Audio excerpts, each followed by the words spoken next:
allow the children it's okay. It's okay. Off your mind. It's okay. Off your mind. Like me. Chai! Now wow, people wey suppose talk truth to power don't off mic. And if we talk, now 500,000 they go summer us, call them hate speech.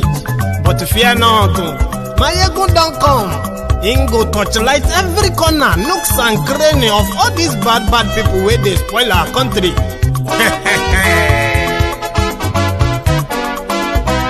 So my people make we laugh, oh, yo. My ego don't come, oh, yo. My people make we shout, oh, yo. My ego don't come, oh, yo. My ego don't come, man of the masses, oh, yo. My ego don't come, oh, yo. My ego diary politico, yo. My ego don't come, oh, yo. This one not the off in mind, oh, yo. My ego don't come, oh, yo. And in the touchlight every corner, oh, yo. My ego don't come, oh, yo. Okay, some people be they holla say they want the power. Chai, them be promise us say we go get light and power. Nah. Them hustle sote they can't get the power. But now they know they do anything with the power. Every day, dollar just they get the higher power over naira. See them talk say make we off mind, but thank God say my ego don't come. So my people make you ladder, oh, yo. My ego don't come, oh, yo. My people make we shout, oh, yo. My ego don't come, oh, yo. My ego don't come, man of the masses, oh, yo. My ego don't come, oh, yo. My ego diary politico, oh, yo. My ego don't come, oh, yo. This one not the off in mind, oh, yo. My ego don't come, oh, yo. Person where they do evil, no one make person talk. Them say that my yegun, that man too they talk. He too they talk. Say my yegun diary, he they hot like pepper. But every day then they take money in bulk. Woman picking they the street they hawk. Still them talk say make we no talk. But thank God say my yegun don't come. So my people make you laugh, oh, yo. My yegun don't come, oh, yo. My people make you shout, oh, yo. My yegun don't come, oh, yo. Man of the masses, my ego don't come, oh, yo. My ego diary.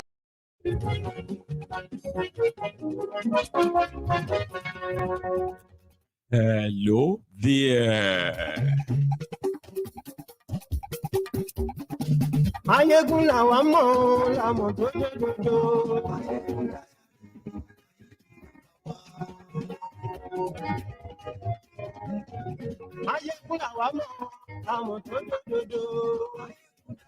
Morning to you, good afternoon to you, and good evening to you from wherever you are joining us tonight.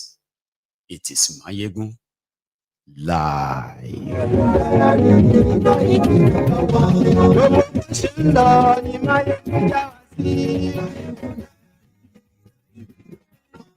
As usual, take your time, read the caption of the broadcasts, the description of these broadcasts, share it, like the broadcast, invite your friends, invite your not so friendly friends, tell them, Mayegun today. YouTube.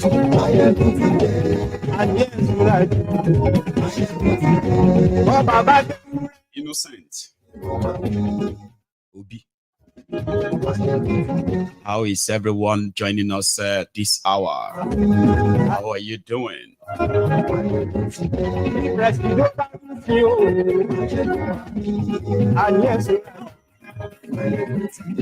is a community called Kuchi in Niger State. It is from the local government called Munya local government area of Niger State. Over 200 people have been confirmed kidnapped. Seems everybody just kind of live on. Moving on. Tifnumbu was in Lagos. Apart from the inconvenience that it brought to the people of Lagos, coming to commission a rehabilitated road, and at the same time to come and recommission already commissioned road. Also to launch is coastal road or coastal highway to nowhere.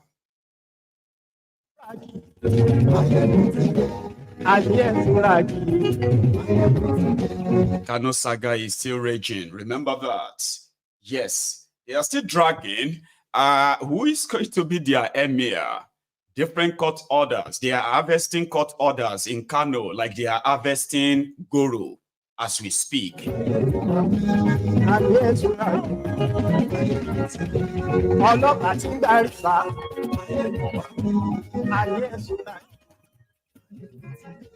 Also, sadly, remember those students, the Confluence University students kidnapped about 2-3 weeks ago. They've killed the remaining two. That is the Fulani terrorists.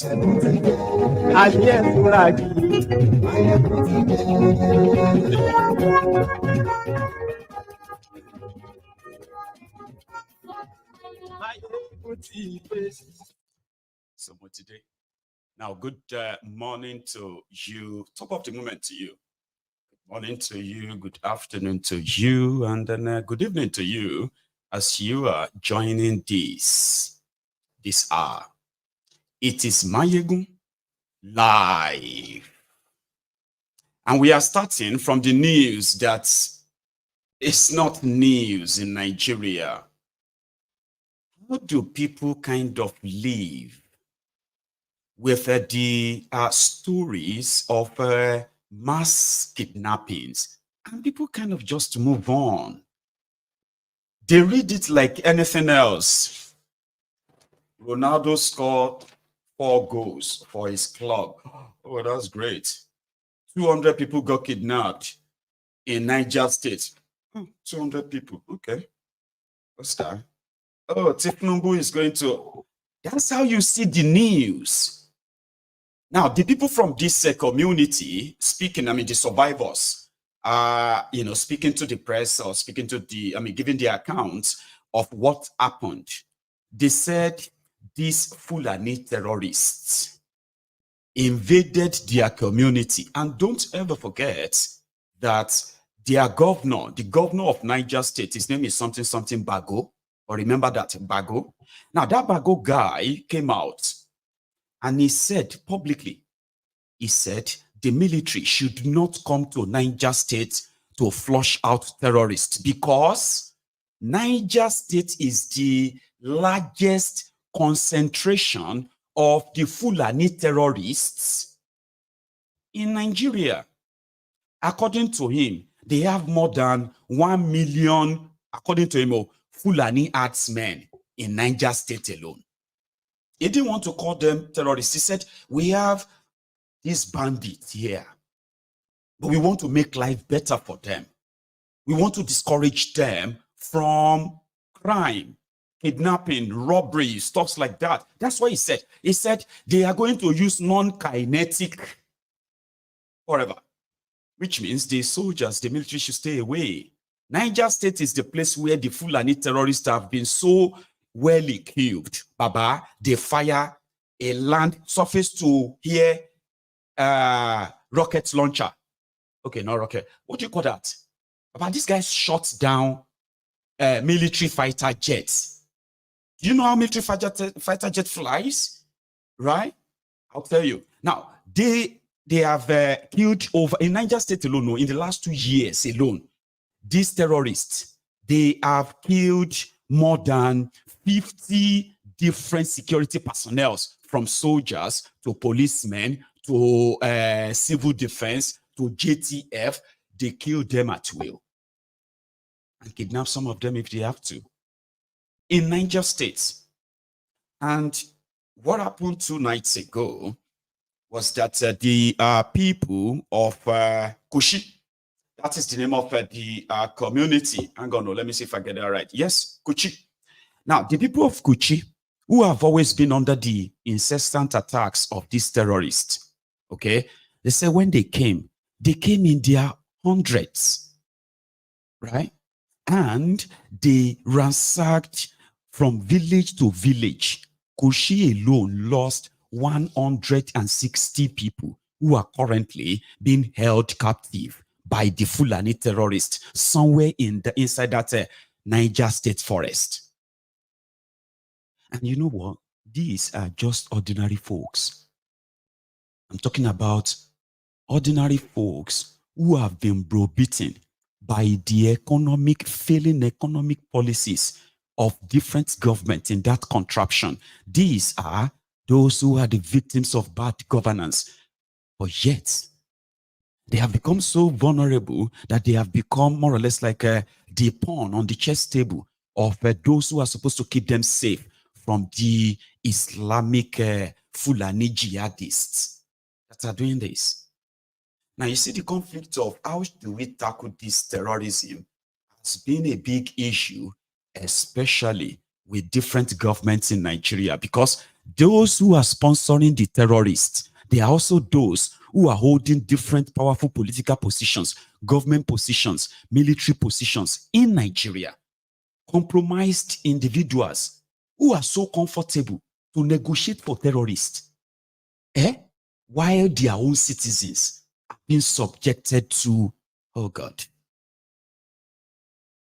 for the past 8 years, Bukuwari's government, state government, all they have been telling us for peace, they said we should be negotiating for peace with the terrorists who have sworn to slaughter us because normally we are infidels to them.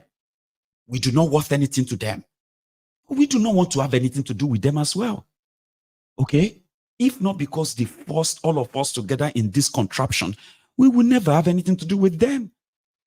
We can be our infidel in peace without having to worry about their type of Islam, the jihadism that they are bringing. So they said we should negotiate with them, give them our land for peace. None of these terrorists has been arraigned or prosecuted for all of their crimes. Rather, they have been so rewarded. They call them repentant terrorists, by the way. Do you feel comfortable that over 200 people have been kidnapped in Nigeria? It doesn't really move anyone. Omo, like me, Nigeria to finish. Majority of you are liars. Majority of you shouting your one Nigeria, you are liars. You have a place, you want to call that a country. Not even your government acknowledges this kidnapping. Because it is like, if you don't see evil, don't say evil. Anybody talking about this insecurity is the enemy of Nigeria, not them who have, Right now, if you have been kind of following their development in Nigeria, they are trying to put a lot of things together to say Tinubu has achieved. For example, they said this economic reform has transformed your lives. It's the best that you are also happy. That last 1 year.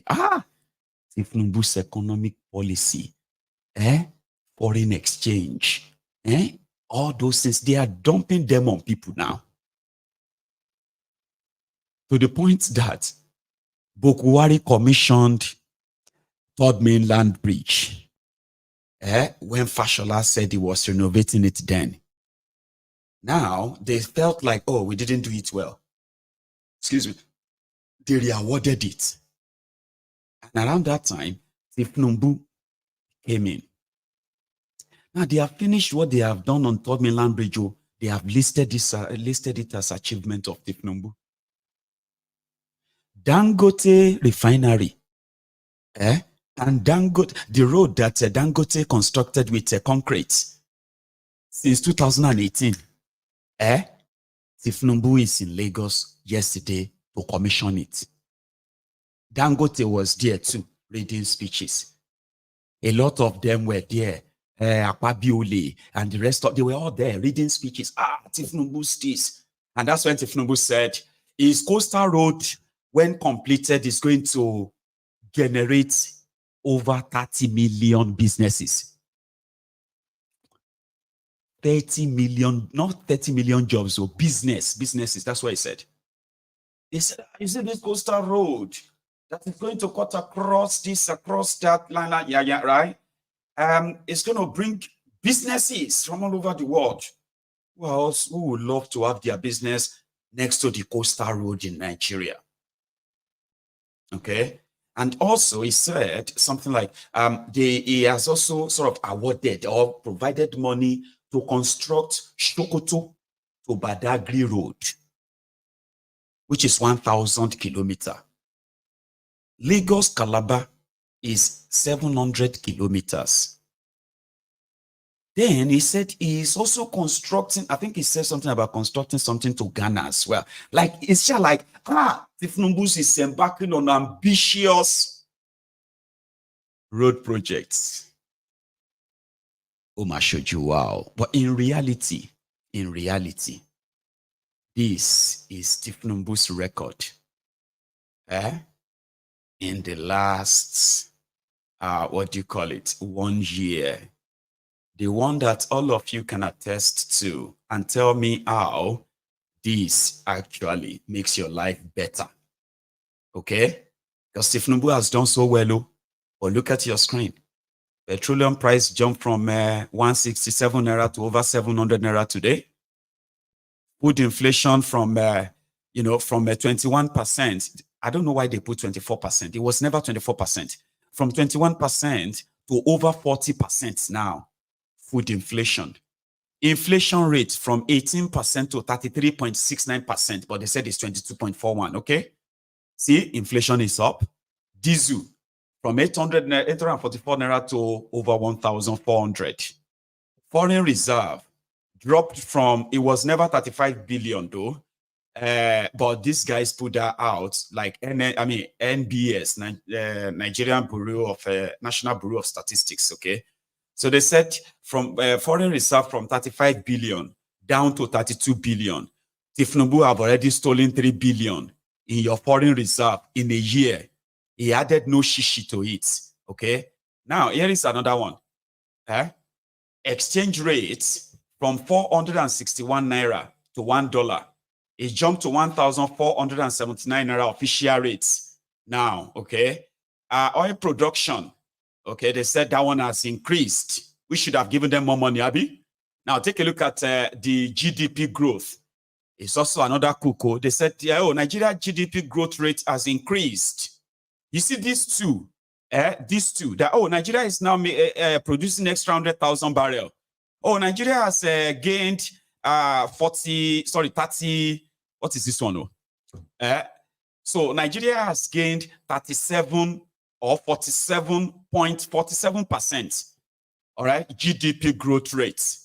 Meanwhile, public debt. Tifnumbu has already taken over 10 trillion naira. 10 trillion naira, what do you call it? Within a year, public debt. This is the money that Kadobi printed for him, okay? Then interest rates from 18% to 26.25%. So now you see all of this is your reality. But guess what? This is in celebrating Tifnubu's 1 year. Now take a look at the projects. Projects Boku. Ashiwaju go he has so much to commission, okay? Now this is not even about economy now. This is just them, right? Trying to build structures at ridiculous amounts. Right?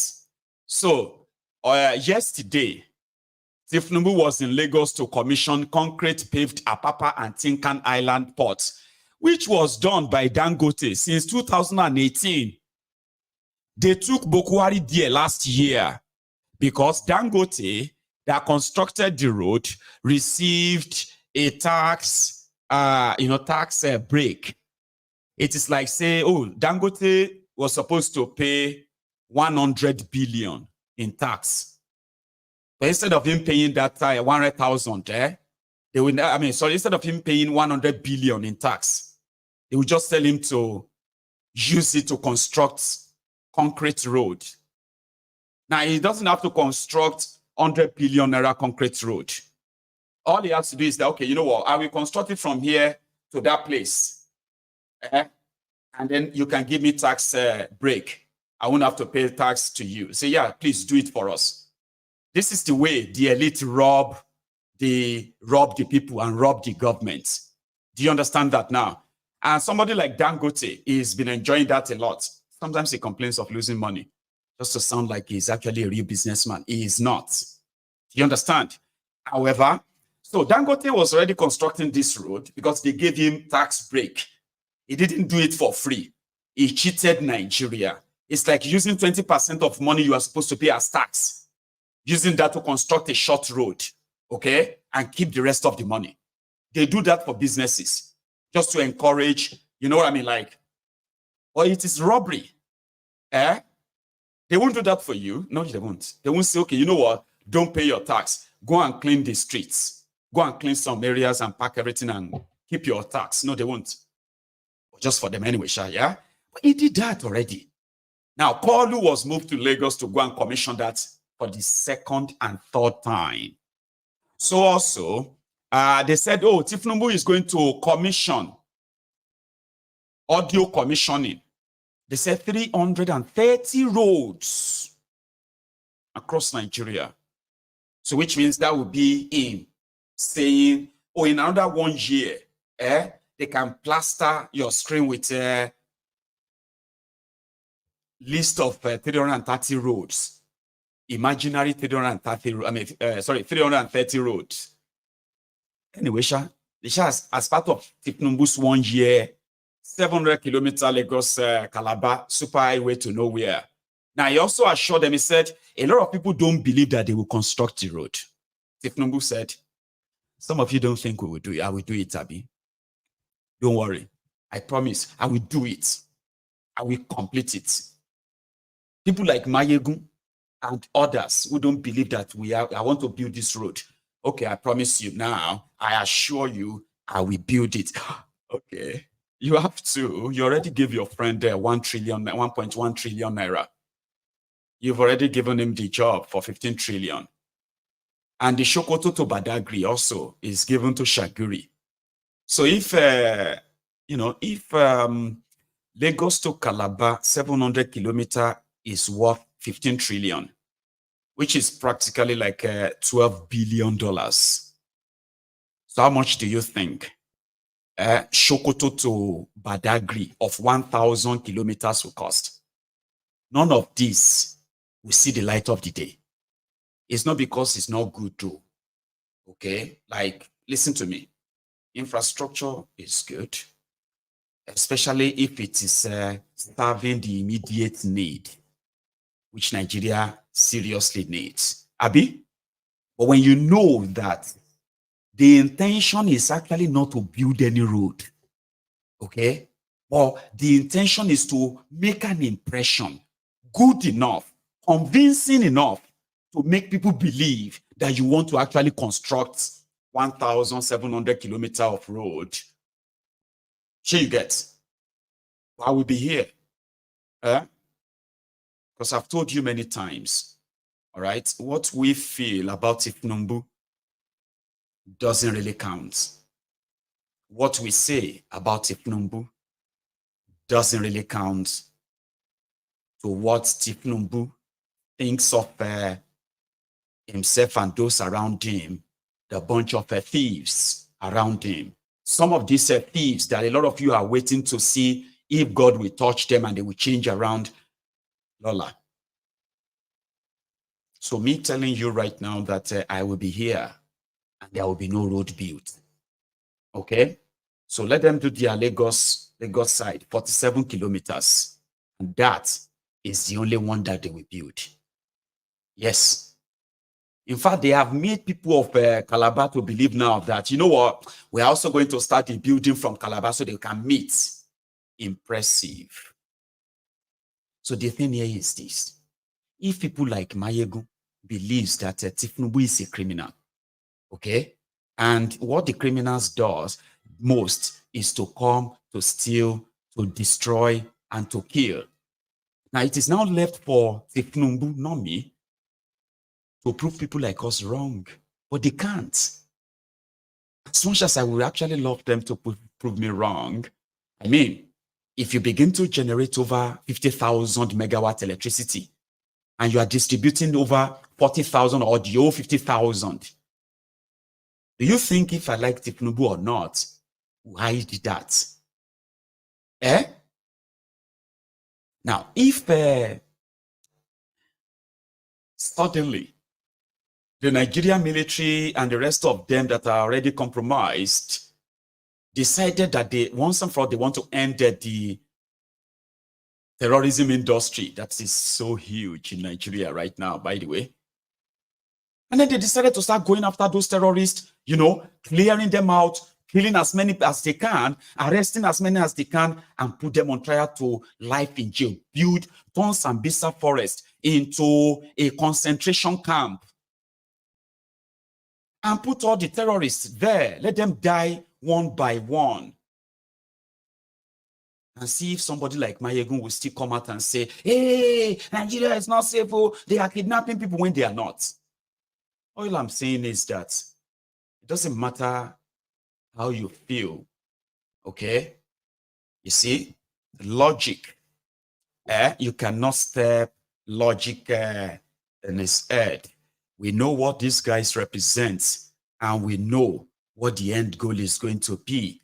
If there is going to be anybody to change that, it is not you, it is not me, it is these guys who have sworn to suck you dead, not dry, dead. And I'm here to tell you, right? So we are going to go to Lagos, where they all pretended that over 200 Nigerians are not currently in the captivity of the Fulani terrorists in Niger State. Let's pretend that nothing is going on. Oh, sorry guys, I'm about to play Tifnumbu's video. So, apart from the fact that you can listen and just laugh, I beg of you not to listen to him like you are expecting anything meaningful. Oh. He is not reading it. Oh. I mean, well, he's not reading everything there. Oh. He is talking from his empty head. And in that regard, ladies and gentlemen, welcome to Tifnumbu's, what do you call it, Tifnumbu's moment that he told himself, Nigeria is only lucky by. How lucky are you Nigerians? Amy Koolu as your president. He's having he's at his element, having his moments. I want you to listen. So let's go to Lagos. I won't show you all of all those disturbances, all those blocked roads. We do not have all the time, right? In Lagos, Koolu. Everybody, they say, wants a good highway, but no one wanted to go through their backyard or through their land.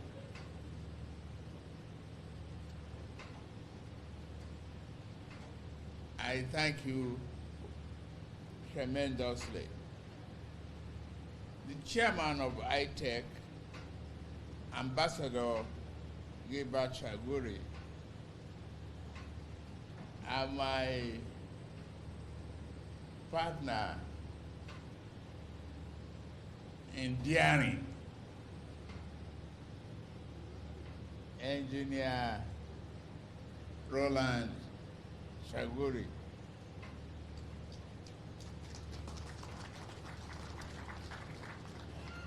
We work together to tame the Atlantic and turn a disaster into great assets of great value. Together,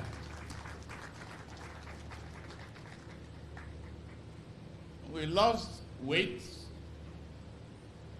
we took abuses, but we tamed the Atlantic.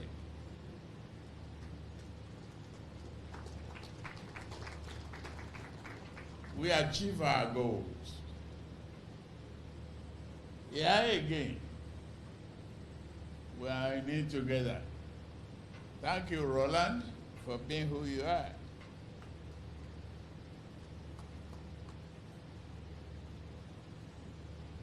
A particular stakeholder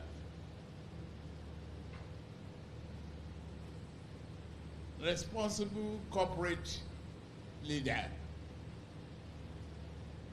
Aliko Dangote. Thank you for understanding your faith and investment in Africa and the capacity, enduring capacity to navigate the stormy water of business. Yes, Nigeria is going through a patch. We depend on you to continue to invest so that other people will emulate and copy your example. Thank you, Aliko.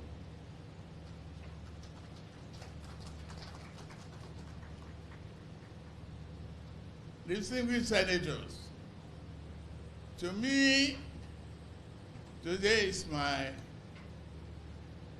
day to brag.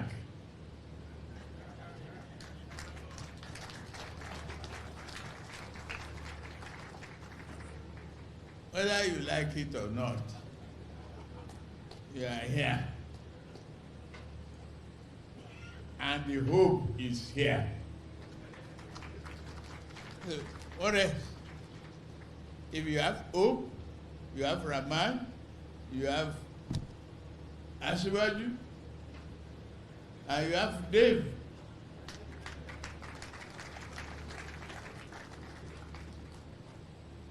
The deal is done. The dream is realizable.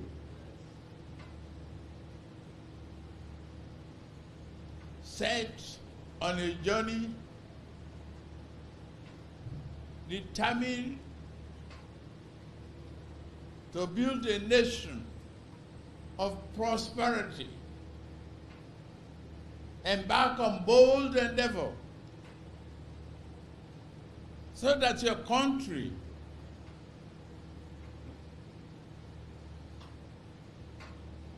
can be successful. Generations yet unborn can have a good landmark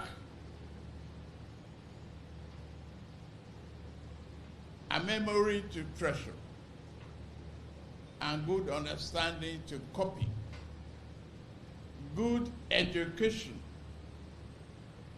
to promote. Nuisance lele. See, I understand that it can be very depressing, okay? Listening to Tifnumbu, it doesn't make any real sense. It doesn't make any sense at all. And it is like torture. And that is why I do give a pre-warning, okay? By telling you not to listen to his video like you are expecting anything. I know sometimes you will tell me, you can just tell us what he said and move on. No, I can't. I need to play these videos so that you can see what has afflicted Nigeria and how millions are going to be more wretched.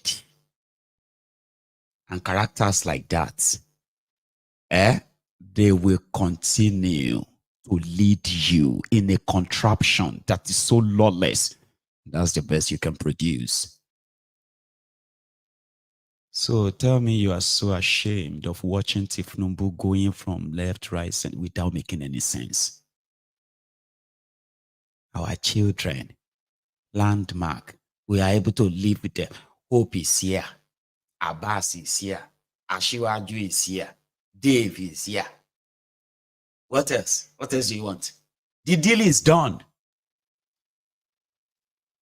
So that our children, generation unborn, can come and see landmark and all that nonsense he said. Tifnumbu is supposed to be a Yoruba man. But when he talks, you are going to have to need some interpreters. Not because he said something anyway, but people to just kind of put together what he is trying to say. And some said he speaks in the language of the gods. So I'm going to show you another one. Because he continued. He actually had a few moments there. And I want to see maybe I'm the only one who is having problem understanding what he's saying. Or maybe we are more. I apologize. Listen, don't listen to Tifnubu with anything like, if you are the type who can, I don't know, some of you will never even laugh, like it's not funny. Because I don't know what to tell you how to watch this. Okay? But when I watch Tifnubu talk, I usually see Ojo Pagogo trying to speak English. Okay? And just remembering some big words he kind of can remember and fuse them together and just jargons. And the people will clap. And because of that, I'm not listening to him to try to want to make sense of what he's saying. You are going to stress your brain. I've been there. I've done that. I won't do it again. Watch Tifnumbu and laugh, because this is the clown, a demented patient that forced themselves on the rest of LIEJIRIYA. And he's living in his own world. You can complain from now till tomorrow. He is doing fine. See him. The other generations.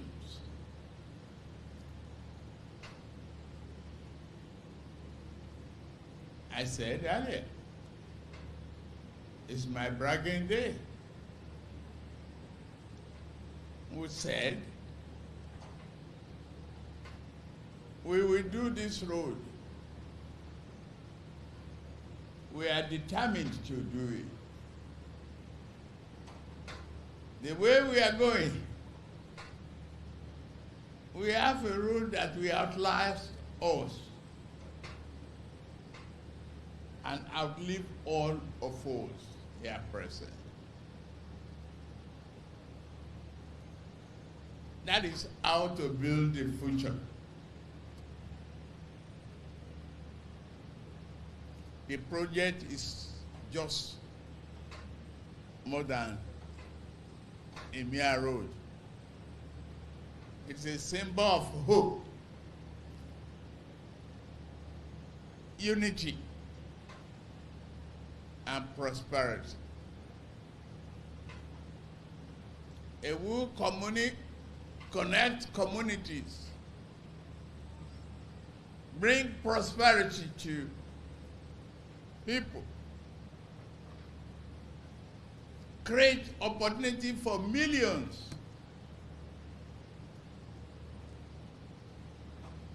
We are at it. Looking to the right side of the road, you have opportunities. Hold on to the left side of it, you have prosperity.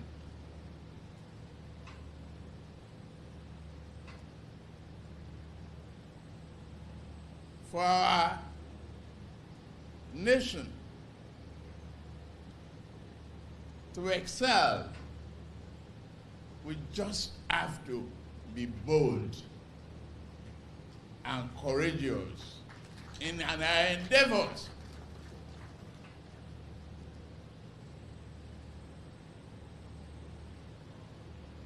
Thanks to ITEC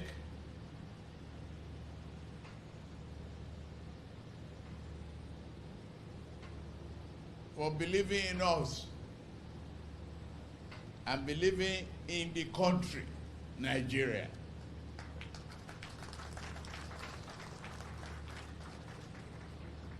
Not just talking about Lekki, Deep Sea Port and other economic opportunity along that coast. What a 700-kilometer road, concrete paved road. We bring is just more than imaginable. I go on the next 10 benefits of Lagos-Calabar Coastal Highway. During the period of construction, the road will provide direct employment for thousands of people and indirect employment for tens of thousands of artisans and more.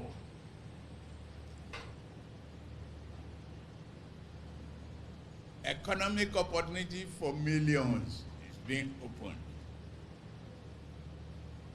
It will fast-track the community development. It will bring development closer to the people and give 30 million people improved access to production and marketing centers.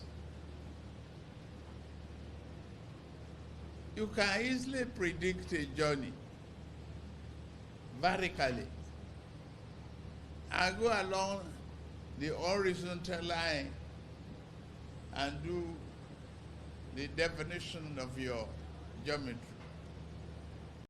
Nuisance lele. No. I need to kind of say something at that last one. What was he trying to say? He said, you need to go on a journey vertically and study something horizontally. Have you with any man? Okay, why am I asking? Do you actually think that guy is all right? No, he's not. He said he's bragging. So they wrote him 10 advantage. They wrote 10 advantages of coastal road. Oh, this coastal road is going to give immediate direct job to thousands. This coastal road is going to open up opportunities left and right. This coastal road, Lagos-Calabar coastal road, is going to bring quick development to communities. And this coastal road, God damn it, man. Nigeria to finish, man. But you just have to deal with it now. I don't know how to say it to you. Somebody said, you know what, Mayogun, I'll see you tomorrow. Now just go to bed. Oh, Benny, you are not going anywhere. Stay there. Okay? You are not. I've told you that, you see, if all of us who have been, for some reason, we have, we have been we are becoming too bored. Something has to be done and all of that. No, we need more people to get mad and angry. And why? So I told you, I promised you, I'm going to keep sharing his videos. I'm going to keep putting his face on your screen. And I'm going to keep getting you so like, you need to keep that energy. It's a reminder to tell you that if you're one of those being deceived, that Nigeria can still be better and can still be better. The face like the face of Bokuwari, faces like the face of Tifnubu and what they stand for. They are stark reminder that you are deluding yourself. But Murasi, Chubo, Murasi, keep hoping because they have hope here, this one, there, and all of that, right? You have a system that will never stop producing the likes of Tifnumbu. After Tifnumbu, they will go and look for another Akeweje or Jopagogo from somewhere. That one too will come and deal with you. It's unfortunate, isn't it? Let Tifnumbu finish reading the advantage of the coastal road for all of you. Like a 5-year-old. This is the president of Nigeria. Ladies and gents, Koolu.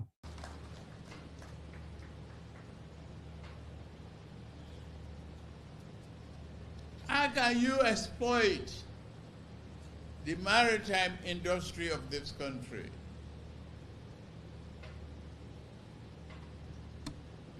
If you don't embark on bold endeavors. Luckily, you read in the papers that The United Nations has just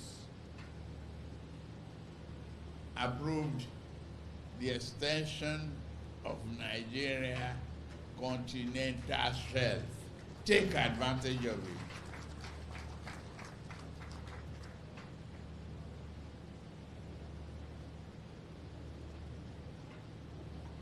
To me, establishment of more export processing zones along the coastal states is a must.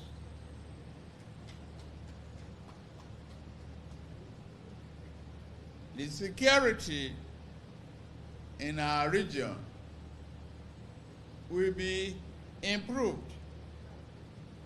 Don't even just talk of tourism. This is an endeavor that you cannot just estimate the opportunity that awaits us. You don't have to travel again to Miami and all that. We have better weather and more sunshine. And then you can open various shops and economic warehouses.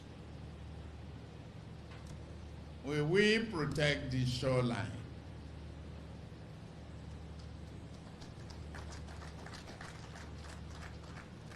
And I'm glad Ondo governor is here.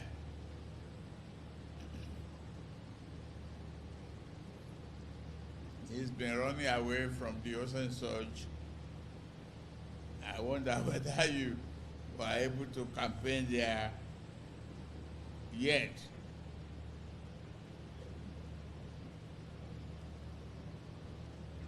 The potential of this road is enormous. And we have two spurs which will link up the Badagry-Sokoto Expressway. It's under procurement activities right now. I hope the PRAMSEC works will accelerate the action and design on this, Dave.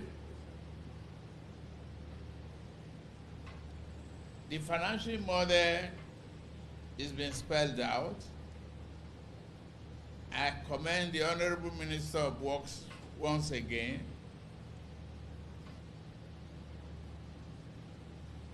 Like I said, it's my bragging day.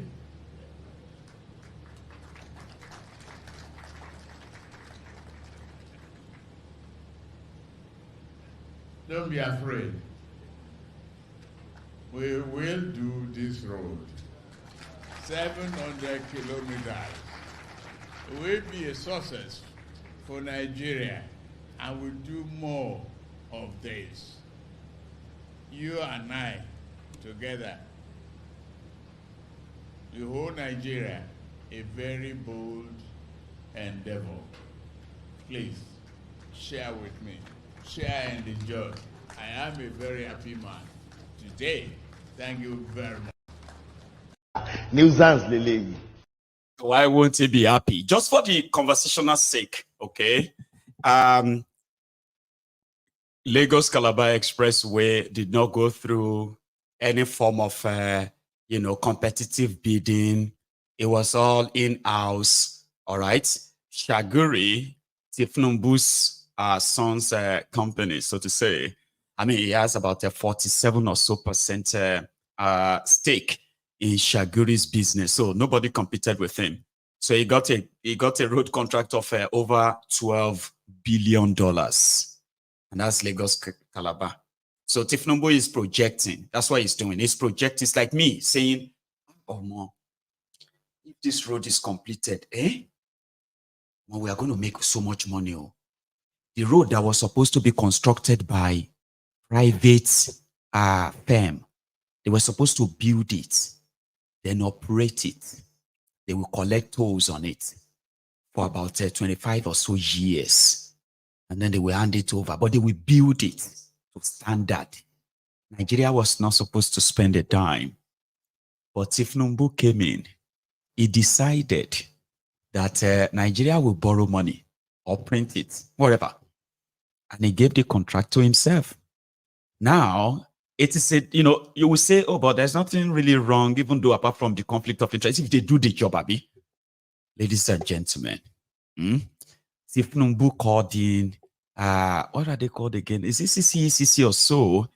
In Lagos Expressway. This was supposed to be a PPP, public-private partnership. Tifnumbu used Lagos State money, name, to borrow money. Now, when they borrowed the money, they started the construction of Lagos-Epe Expressway. They were supposed to construct the highway straight down to Epe before they would start tolling it. Aba, immediately they passed that, that Lekki forward and they put Oge straight. And until when they slaughtered over 100 Nigerians there on the 20th of October 2020, that got it shut down and then, to what it is. So what Tifnumbu and his Shaguri guys are doing is that it is criminal, okay? But it would have made sense if Shaguri is bringing his money to come and build the road. So Tifnumbu will use Nigeria name to borrow money, DPU for that debt, okay? Then they will take out this money. They are not planning to complete any road. Their most concern, their main concern is between Lagos and the border between Ondo and Ogun. It is 47 kilometers from point zero to 47 kilometers afterward. So that's what they want to try and do. And with that, that can give them a comfortable advantage, which is what they have been trying to build for the Eco-Atlantic city owned by Tifnumbu and Shaguri. Okay? So there is no competitive bidding. There is no environmental impact assessment done. It was all, don't worry, we do the road from here to so and so. Okay? Again, Tifnumbu just said it there that the procurement for Sokoto to Badagry is already ongoing. You are going to hear the breaking news when they're going to tell you that maybe that one is going to cost you maybe 25 trillion or $20 billion, and it will be given to Shaguri. You get that? And why won't yesterday be his happiest day? Like, or more. I don't know, say now like this, it go easy. So he's there projecting, like, or more if we should build this 700 kilometer. Hey, that is going to be like forever, because Tifnumbu, Nigeria, all of you, you will be paying him, okay, until his death. Do you understand what I mean, right? It simply means that they will use your, they are already borrowing money in your name anyway. Every Nigerian right now currently owes over 600,000 naira. Nigeria debt as, so if they say all of us should start paying, you are owing your son, your wife, your daughter, and if you don't have any of them, well, maybe you, your parents, you are somebody's child, right? You are owing. We don't know who we the owe, or who knows? Maybe one of these days they go just, if they travel, they go just stop you and say, you're not going back. Go China. Go do, you go to China for maybe a business trip, and you go to the airport and they're like, oh, you're Nigerian. Say, yeah, not really, but I have to have a passport. I say, oh, no, it's all right. It doesn't matter. You're not going back. We have been picking up all Nigerians to keep them here until we have enough of them work for the debt of Nigeria. I'm not joking. It can happen. And I just hold you there and say, Nigeria, they go. They go. Say, no, I'm not. I flew from the United States. Say, it's okay. It's all right. It doesn't matter where you flew from. You are in China now. We are taking you to Hugo. You're going straight to the slave camp. Nigeria, the whole money. All Nigerians in China have been picked up since Nigeria can no longer afford to pay, kind of. So then these guys will now be taking, they will be collecting toll on whatever part of the road they build. Though another person can come and just kick them away. But the likes of Shipsumbu can be like, it's not about crude oil. Crude oil, LIEJIRIYA, build road and tax it and, toll it. Tell them that you borrowed money to build it, but rather than use the money they will make from the toll gates to pay the debt, the money goes straight to the pocket of Shaguri, Tinubu, and the rest of their partners. But Nigeria will still have to pay the debt. You will still have to pay the debt. And guess what suffers? Your currency. They tell them to go and devalue. They tell them all the time anyway. And Tinubu will see, if they tell Tinubu to jump in this issue of inflation, hyperinflation, and all the rest, right? All he's going to ask them is, how high do you want me to? How high? But it took Emefiole and Bokwari. This is how they arrive at my theory. And that is why sometimes some of you will be like, what do you know all these things? Are you not paying attention? It took Bokwari 8 years to print and squander 27.5 trillion naira. They printed it. Baba, under 8 months, Tinubu has printed over 10 trillion naira. 8 months, 10 trillion. How much do you think they will print in 8 years? You're already battling with hyperinflation, are you not? Good. So it's easier for me to now tell you what's going to be the end goal and how they are going to hurt your businesses. Hurt you. It is their actions. It is not what they are saying. It is what they are doing or not doing. Okay. Listen to Tinubu's Minister of Justice and Attorney General. He actually said he can't see Nnamdi Kanu or Sowore and recognize them. What is shape for one? Listen, Sha. Okay, the issue of these soldiers that you mentioned, efforts are on. It is not, investigation is the most difficult thing to do anywhere in the world. I assure you that it may be slow, but it is sure. We'll get there. Then somebody asked something about Kano and Sowore. They are not the same. Up till now, if I see Sowore, I don't know him. If I see Nnamdi Kanu, I don't know him. But I called for the files of the two people. They are not the same. When I felt, well, this one should go, I had no hesitation. It didn't give me any difficulty. But I have a difficulty in respect of the other one. And he's been held under the rules and laws of the nation. And I know that it's now in court. Let's wait for the decision of the court. Then, in respect of the arrest, you say, of journalists, I don't like the coloration. We are the same. We are together. We don't distinguish whether somebody is journalist or not journalist. What we look at is the offense or the allegation.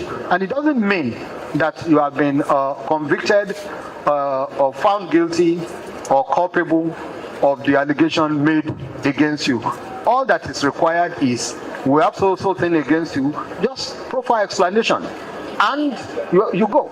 And let me assure you that no one will be held outside the laws of the country. In respect of the various cases at the police station, I can't remember the number of cases that I have instructed should be terminated. And it got to such an extent that somebody came to me and said, oh, they are taking note of the number of people you have released. So you have to be careful. I said, in case you finished exhausting the notebook where you are putting this, I will supply you with more. So it's not about that. It is about, you look at the facts. If they don't justify, you let the person go. You don't rationalize justice. You dispense it. And the difference between the two is obvious. When you rationalize, you now say, maybe somebody will say this, somebody will say that. That is not the issue. You look at, if 100 people are deserving of being released, you release them. If you commit another offense, that's an entirely different matter. But I want to say, the other time I said, then that of Ndume is strictly an affair between the judiciary and those who go there. But note that the purpose of punishment is usually to correct and not to destroy. Once you learn your lesson, it is up to the authorities to say, well, okay, you have done this, you can go. Generally, about the administration of justice, the president has done well. I'm sorry, it's a pity that I'm on this side of the divide, but my reaction wouldn't have been any different if I were to be on the other side. One, increment in the retirement age of high court judges from 65 to 70. They said the older or the wine or something, the better it is. That is one. Number two, for the first time in the history of this country, we have the full complements of justices of Supreme Court, 21. If you make recommendations and the president doesn't approve, the matter stops there, stops on his table. And the third in the series is the increment in the revenue, the salaries and emolument. Everything has been done. What remains is little. From 2006. He has no job. Just thought you should listen to him as he's talking, like, you know,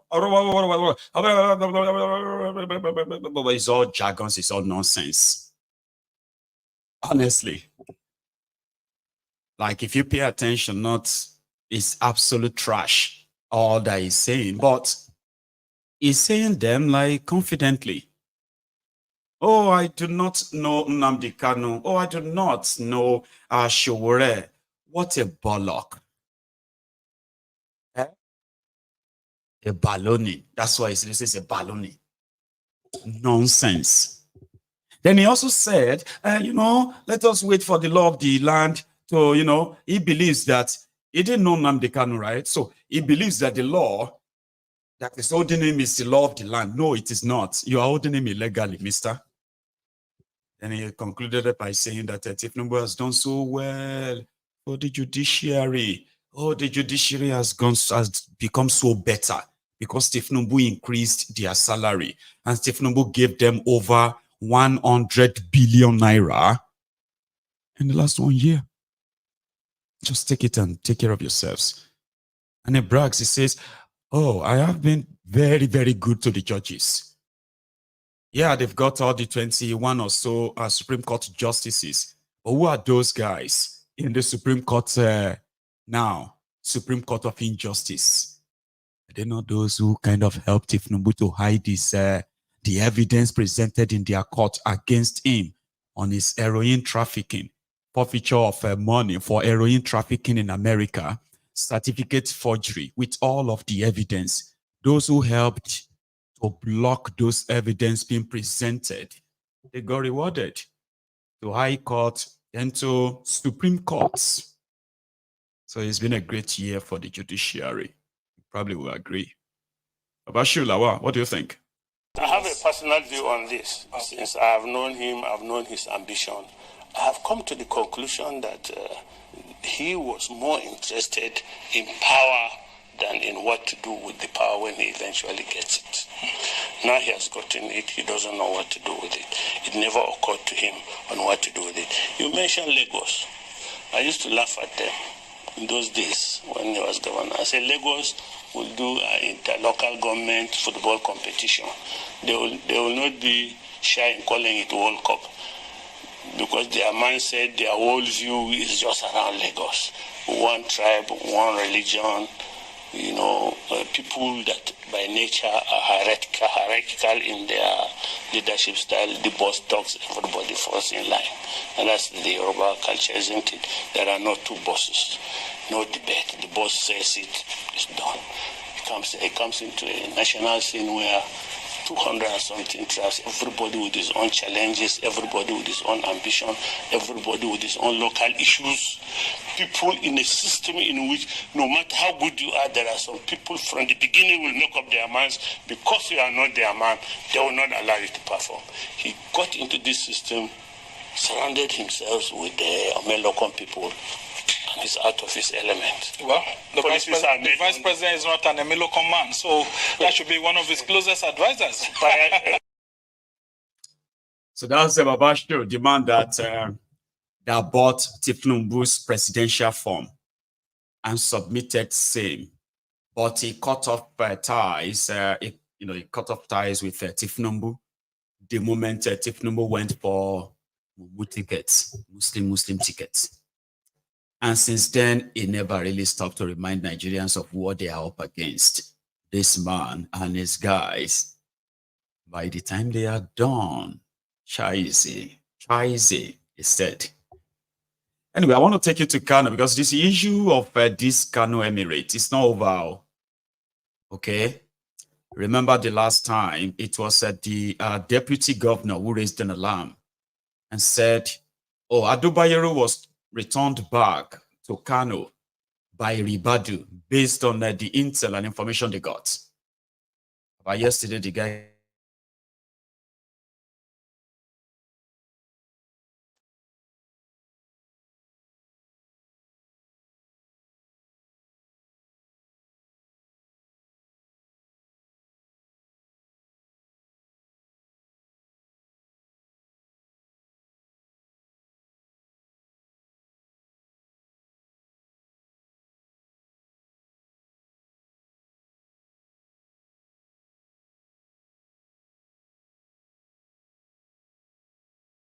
is happening. Okay, I am so sorry, guys. I have tried to put the audio back, okay? But for some reason, I don't know, something just happened there and it just disconnected my audio. So it should be better now, I think. So let's check. Yeah, I think it is, right? Sorry about that. I'm glad that I was able to quickly spot it, okay? But yes, let's continue, okay? So I'm talking about the Kano, the Game of Thrones, okay? The Battle of Thrones in Kano. Currently, okay, let's go back to that yesterday. So the deputy governor now came out and said he was apologizing to Ribadu. I think I should play that before we continue. I'll go look at what happened there, okay? And fix it. That's a shame. I also read it yesterday, and I read it also today. I have seen agency networks. First and foremost, the Office of the National Security Advisor has refuted the allegations and distance themselves from what we have alleged. I have seen this. He has done this through 3 mediums. And today I have seen the one talking about going to court. Let's take this guy out, Jerry. The way he's even talking is, I thought I was going to like it. It's going to be probably better when I play it with Philip. Anyway, it was there, Sha, apologizing that, well, he wasn't apologizing straight. Okay, it was kind of like, you know, trying to say that, okay, yeah, we're misled. I'm sorry if you feel bad. I'm sorry if you this or that.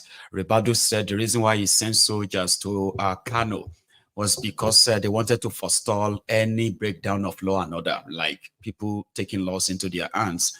He didn't send people to Kano to go and reinstate. He didn't send soldiers to Kano to go and reinstate Bayero. But that's not true. He did. Indeed, he sent them there. Number one, to stop the Nigerian police from harassing and arresting him.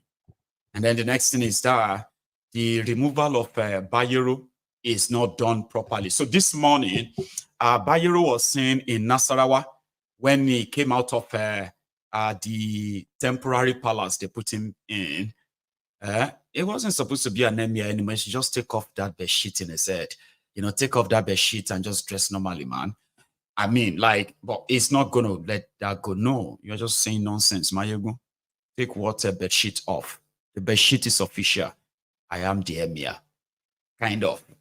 So it was out, yeah, it was out earlier today. Let me see if I still have the clip. Where? right.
I'm serious. Now, that is not even just there.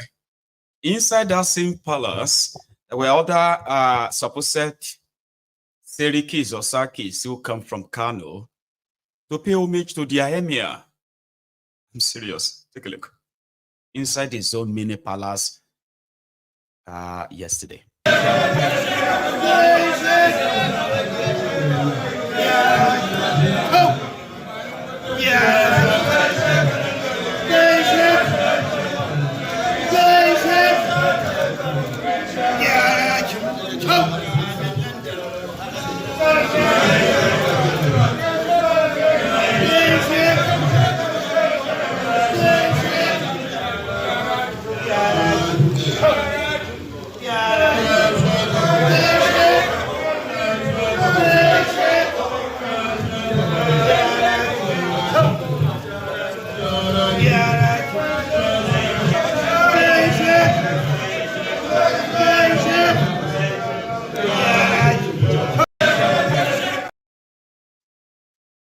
They were paying homage. Don't worry about what they are saying, okay?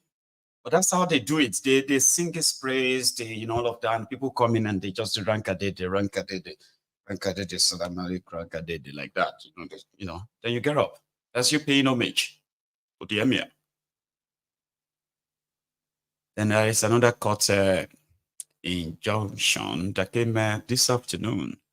And this time around, didn't come from Abuja. It came from a court in Kano. And that court order says Bayero should stop parading himself as emir and let Sanusi continue from where he was forced to stop. And some are already saying that it's not over. It can actually lead to something bigger. Because Ado Bayero did not do anything wrong and he wasn't fighting anyone. He's a remover, even though he might have come from the status of assembly, but they cannot just do that. You can't just wake up and just change the law. But Gandola did that. Yeah, okay. The argument was that Gandola was able to do that because Sanusi was a thief as well. Okay, is as corrupt as Gandola.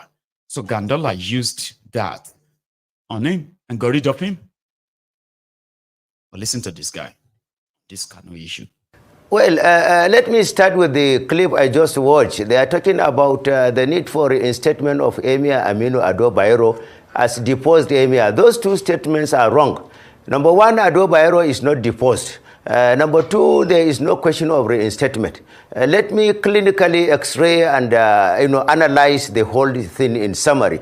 First of all, the State Assembly decided to amend the law that established, to abrogate the law that established the 4 additional emirate councils in Kano State. In that, they have the right to do it under sections 4 and 11 of the Constitution of the Federal Republic of Nigeria. But there is a fundamental breach there. Because under section 14, subsection 1, sovereignty belongs to the people. And there is a fundamental thing in legislative practice, what is called public hearing. They deliberately omitted public hearing in that exercise. And as a result of which, some people rushed to the court, demanded that the implementation of the outcome of that exercise should be halted by the court. And that was what led to the issue of the court order restraining the implementation of that particular legislation. Now, in that, whenever there is any court order, you must respect the hegemony of the institution of the judiciary. Under Section 6, Sections 230 to 304 of the Constitution of the Federal Republic of Nigeria, where you are not in consonance with the court order, the best thing for you to do is to go and to, first of all, to implement the order. Secondly, you go and challenge or vacate the court order. That is the thing you should do in decorum, not refusal to respect the court order. Now, in flagrant refusal to respect the court order, a notice of 48 hours ejection was given to the emirs that they should leave the palaces within a period of 48 hours, which is a misnomer. Because you are entitled, the emirs are entitled to be informed what are the articles of their offense first to merit that they should evict themselves within 48 hours. They have not been informed up to this moment what are the articles of their offense. They have not been informed. And apart from that, they have the sanctity of fundamental rights to be guaranteed by the citizens, by the government for them. Under Section 33, 34, 35, up to Sections 44 of the Constitution, they have unadvantage of fundamental rights. Therefore, there is Section 34 that talks about the respect to human dignity. They ought to be given the respect and dignity within a leverage of reasonable time within which they should be able to package their things and get out of the monarch houses. But notwithstanding, His Excellency the Governor decided to consult, that was the word used, the kingmakers, instead of allowing the kingmakers to do their exercise by selecting 3 candidates that will be presented before His Excellency the Governor, out of which the Governor has the leverage to decide on one he will pick. But the Governor decided to consult them in so-called reinstatement of Sanusi Lamid Sanusi, which makes the whole thing is unicentral to a particular person. And unicentral to a particular person is contrary to Sections 14, 15, 16, 17, 18, 19, 21, 23, and 24 of the Constitution of the Federal Republic of Nigeria that talks about the impossibility of you to, derogate some other people in favor of another person in the context of the management of affairs in Nigeria. And immediately that one was done, without even giving His Excellency, His Highness Sanusi Lamid or the staff of office, you now direct that he should quickly go and start performing practices as the monarch, and at the same time simultaneously issuing order of arrest to His Highness the Emir of Kano, Aminu Ado Bayero. Now, it is in that context, Aminu Bayero now requested for protection of the fundamental rights, for self-protection, for self-defense, and for giving him the adequacy of security, which under Section 14, subsection 2, security is the most primary responsibility of the government. And under Section 214 to 218, security is what should be guaranteed to the citizens, and the President and Commander-in-Chief under Section 130 of the Constitution, and under Section 153, and under Section 214 to 218, has the responsibility to restore law and order. Therefore, let be poor, breathe. Don't suffocate them. We have that responsibility. Let's breathe.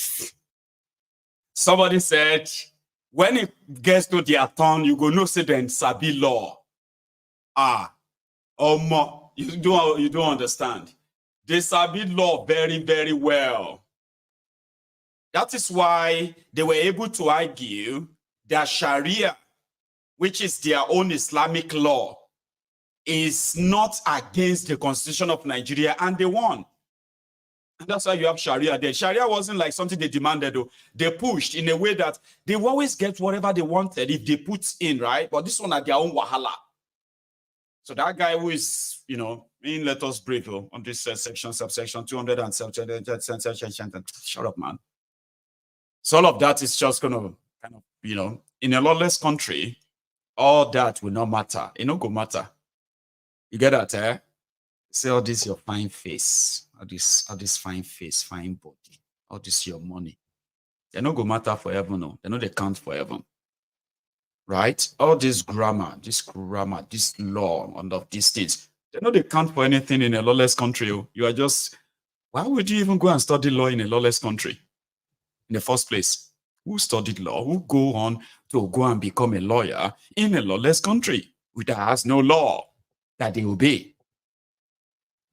The irony. Anyway, that's from them in Kano. Okay, so we'll continue to monitor the development from Kano. Now, if we decide to go to Borno, let me show you something from the northeast of Nigeria. Okay, and see the leaders of tomorrow, how they are being educated for that tomorrow. And you will tell me, what kind of leader do you think will come out of here in another few years?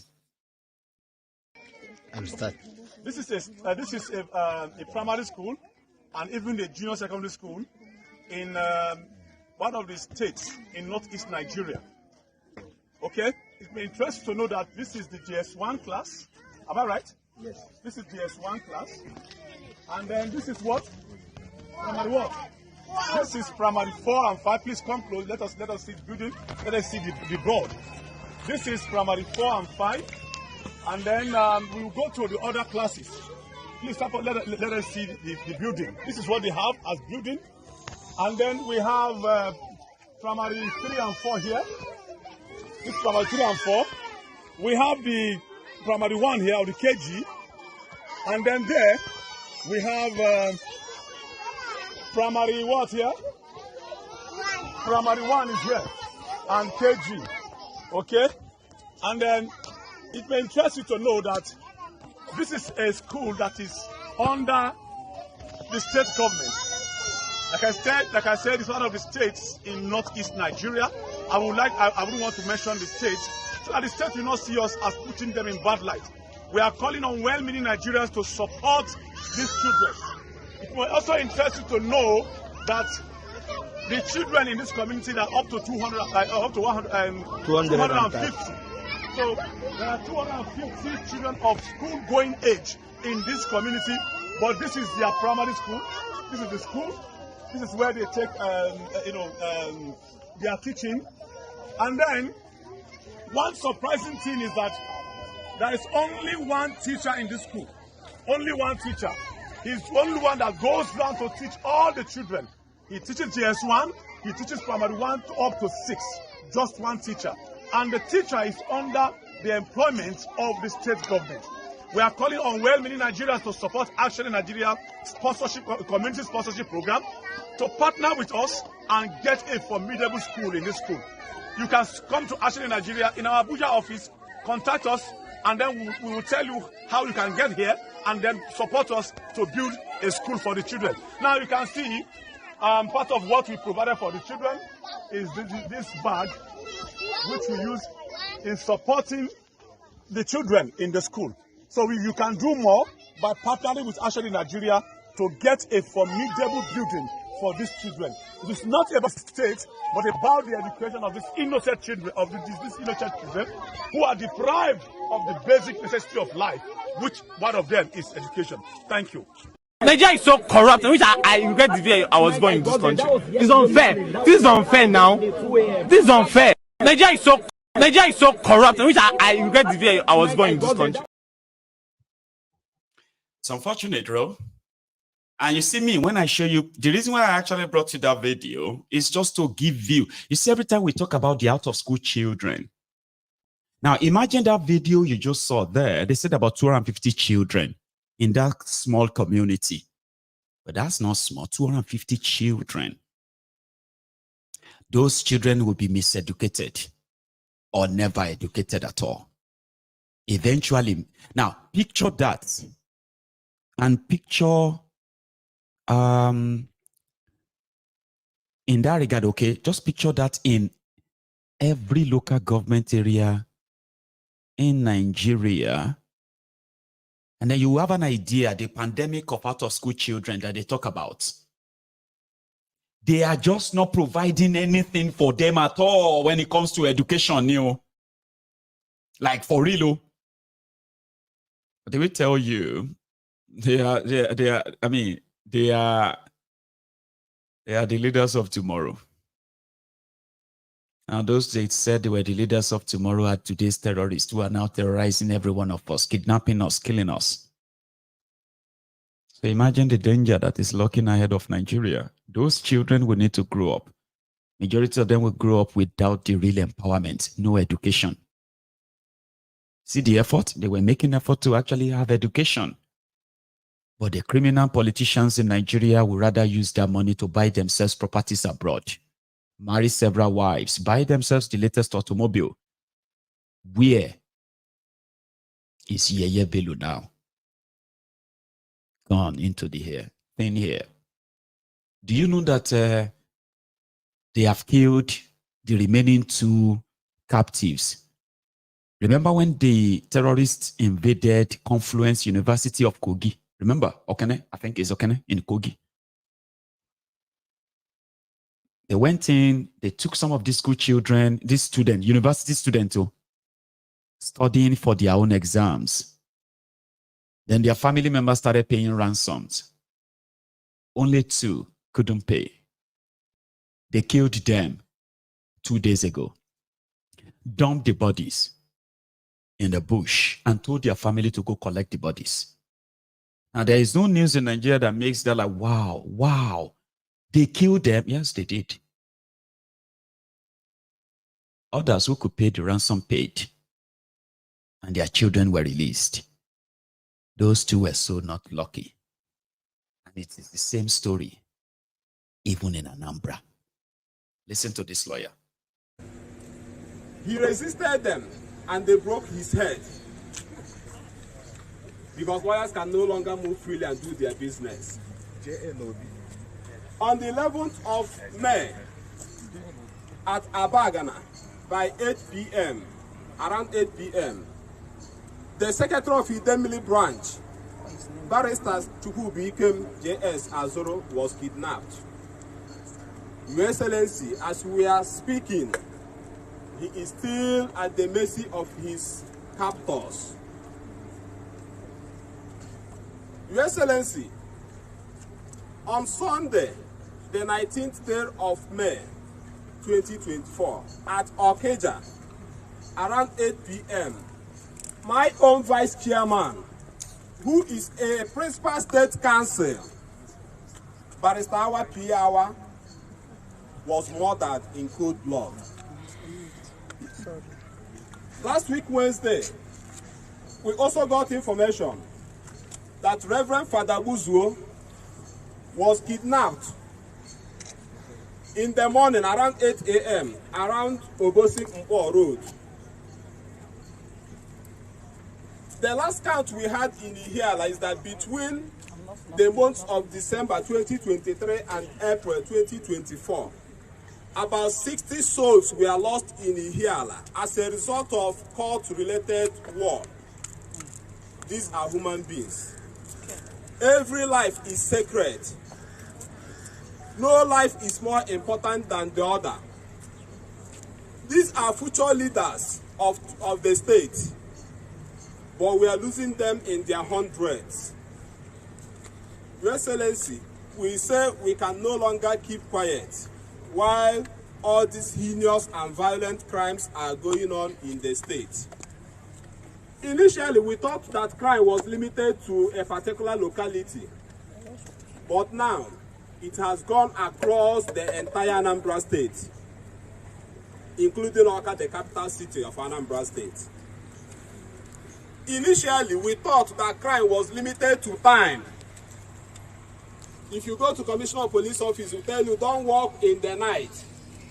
Go back to your house before 6 p.m. Is that the kind of state we want? No. Now, Father Buzo was kidnapped in the morning. So crime is no longer limited to time in the state. The feeling we have is that there is a total collapse of security in the state. That Lawyers, they have protested to Soludom's office to register their displeasure over the increasing insecurity in Anambra. And we are talking about kidnappings, for ransom. And when the ransoms are not paid, the victims are slaughtered. There is also the crisis of cultism. Baba, I saw a picture yesterday somewhere, in Ogun State. Is it called Magboro Abi Oworo? I can't remember. About the cut off a young man's head, Sheung. His name is Sheung. And he's just an Okada rider, but he's a cultist. They haven't caught war. They cut off his head and they put his head on a bridge. Head on the bridge for everybody to see. Yesterday, I have seen court clashes all over Nigeria where young people slaughter themselves, right? To count scores. When they tell you between the Eye and Ake, the score is now 5-2. So they are talking about human beings, human lives they have wasted over. And this is one of the reasons why a lot of people will never forgive Shoyinka, that useless old man. Who brought this confraternity, this cultism that later went out of hand. It has gone out of hand. In Anambra, just like anywhere else, in Nigeria, the war of cultists continue to claim so many lives. I won't say innocent, so to say, all these things are preventable. So they went on to go and present that to Solo Dumb. I hope Solo Dumb will see this video too, where the Fulani,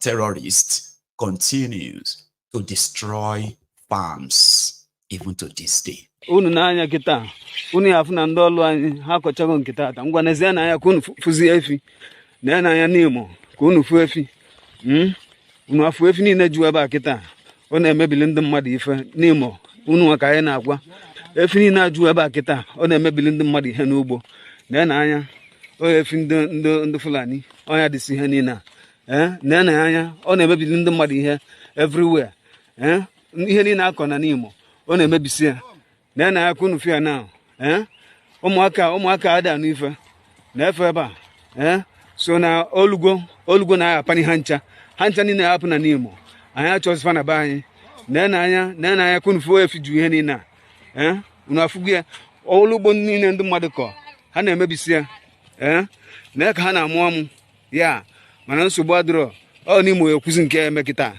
ha hapụ hancha niile akwani ebe ndị yutu na-akọ ọlụ ka ha bịa kịta. Let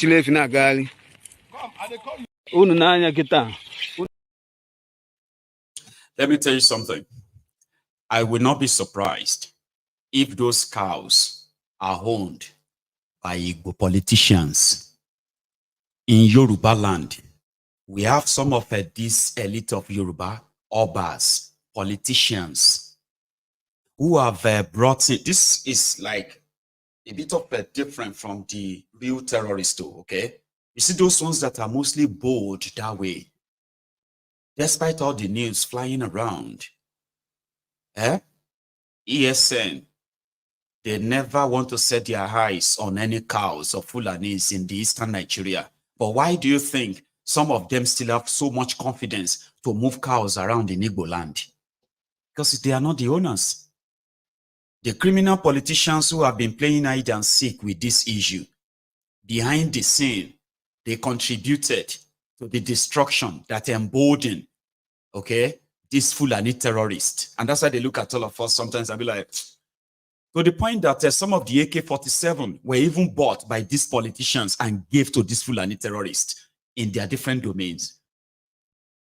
In Ijebu, I don't know if there's anybody that has more cows than Awujale of Ijebu land right now. I don't think so. I don't think there is anybody. There are other people who have cows, though. We have it on a very good authority. How these people went on to as far as Niger Republic to go and bring Fulanis, and they told them, I want you to be moving my cows everywhere. I just thought I should add that. Because you see the terrorists that are coming to kidnap and kill our people, they no longer come with cows. But you see those ones that are bold enough to destroy your farms and all that, the reason why they will not go anywhere is because most of the cows are owned by your criminal politicians. I don't know how hard that's going to be for you to take, but it is true. And that is why they have all been acting as if to say they are so stupid, confused on how to end this barbaric behavior, because they are very much in on it. I remember when I was still in Nigeria, we used to have a chat and they would say, oh, we are waiting for them to bring cows from the north. Then some of us started feeling like, okay, we could go to that north and actually become a cow dealers. So some of my friends put money together and they went to Maiduguri to go and buy cows, to go and buy, rams to be sold in Lagos and Niger. It's so profitable. It's so this, it's so that. These were the good old days when you don't have to worry of being kidnapped for trying to enter different villages and communities in northern Nigeria looking for cows, goats, and all you can buy. Then some of them started meeting the idea, oh, if I have so much money, I could buy like 100 cows or 200. I will just go to Niger Republic and look for one Fulani and bring him to Nigeria. And I will ask him to be happy. You know, grass is everywhere. You can move them everywhere. I remember how that started. The last time I went back to Nigeria in 2018, I could see how worse it has become. And then our people left in the cold. And that is why they will continue to tell you that when you talk about the Fulani terrorists that are kidnapping our people, and those we knew as Fulanis in Yoruba land in the olden days were those who came with their cows, not those who came with guns, AK-47. Then we realized that the saboteurs are those who are living within us. That even if we agree that we need to get rid of them, they went behind us and ensured that nobody will get rid of them easily that way. But you know how they are going to go? I told you this before and I will say it again. The day you and I understand that our number one enemies, especially if you are from Igbo land, your number one enemy are the Igbo politicians and Igbo elites. All of them, the Igbo elite, Igbo rich, Igbo this or that, they are those who are against Biafra first. That Biafra is going to stand there, you know, it's never going to be an issue for a Yoruba man or a Hausa man. I promise you. Once the Biafran says they are leaving, a Hausa man can't stop them, Fulani can't stop them, Yoruba can't stop them. The moment that cohesion comes forward and say, oh, we want it now, they will get it. Or if you pay attention very well, those who have ensured that those asking for the referendum or the self-determination from every part of Nigeria are dealt with by their own people. We, the Yorubas, when they signed the death warrant of Igbo, it was concluded that there is something bigger than what Igbo is asking for, and it is for Tifnubu to be president. That's bigger than Yoruba nation. That's the belief. And if Igbo is going to be a problem, get rid of him. They actually approved that he should be killed. Guess those who said he should be killed. It's not Boko Haram. It is not the Fulani, even though they would love to see him killed. But those who actually wanted him killed are no other than the Bodilon criminals who are now in power. You understand? So the point here is this. If all of us look within and begin to disarm these rogues from our different parts, you see those they call friends who tell them, who they are sure that don't worry, Igbos are not going anywhere. Yorubas are not going. Don't listen to them. We are here.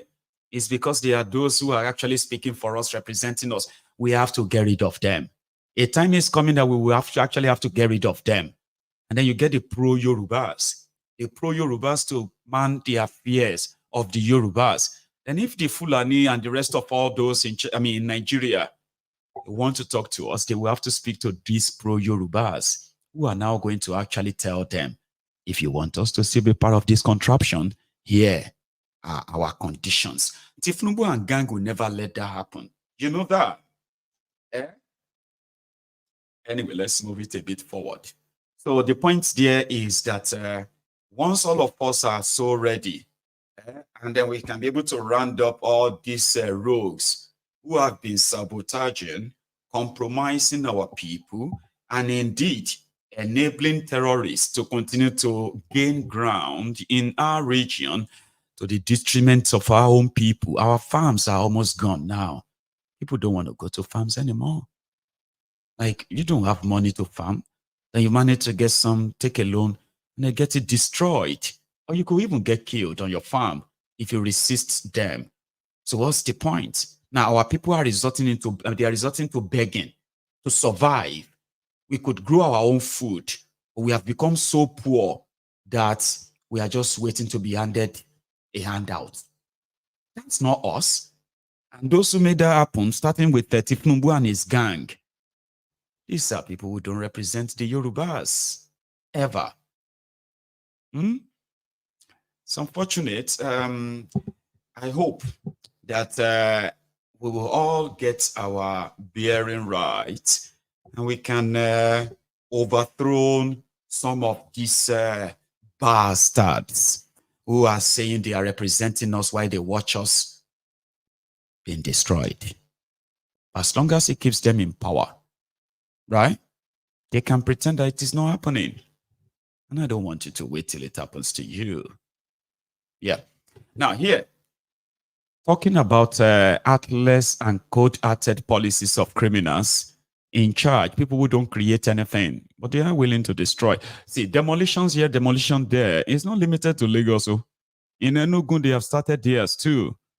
In Delta, in fact, I'm going to show you that of Delta, what it looked like. This is not Lagos. This is Delta State. And is that okay for the heart? Our God will fight for us. Okay?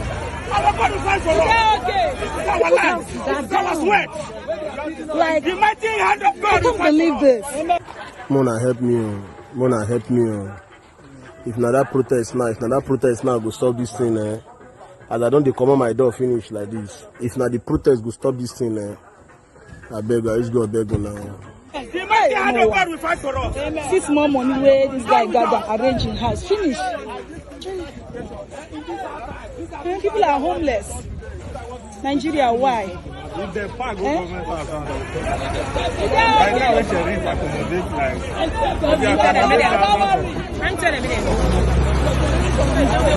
I don't tell him. Naim be the person. Naim be the only person. I don't tell him.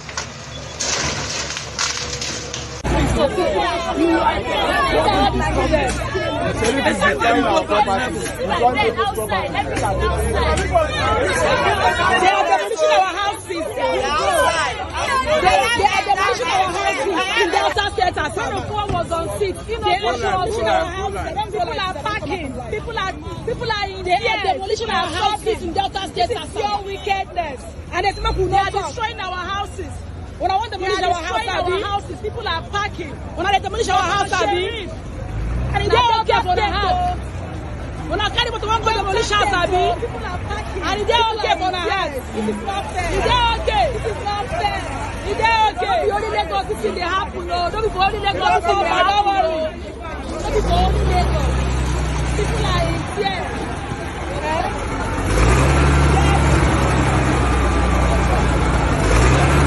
This is pure evil. It's pure evil and wickedness.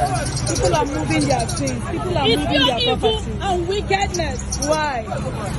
Why? People are moving their properties. People are moving their properties. We are very just 1 year. Now. People are losing their properties. People are homeless. People are homeless. People are crying. People are homeless everywhere. It's not fair. This is pure wickedness. They are demolition everywhere. It's called wicked. People are crying. Okoma was on 6 1 year. He did not just 1 year on 6. Just 1 year on 6. Just 1 year on 6. Okoma Sheriff. Okoma was on 6 on 6. Only be. They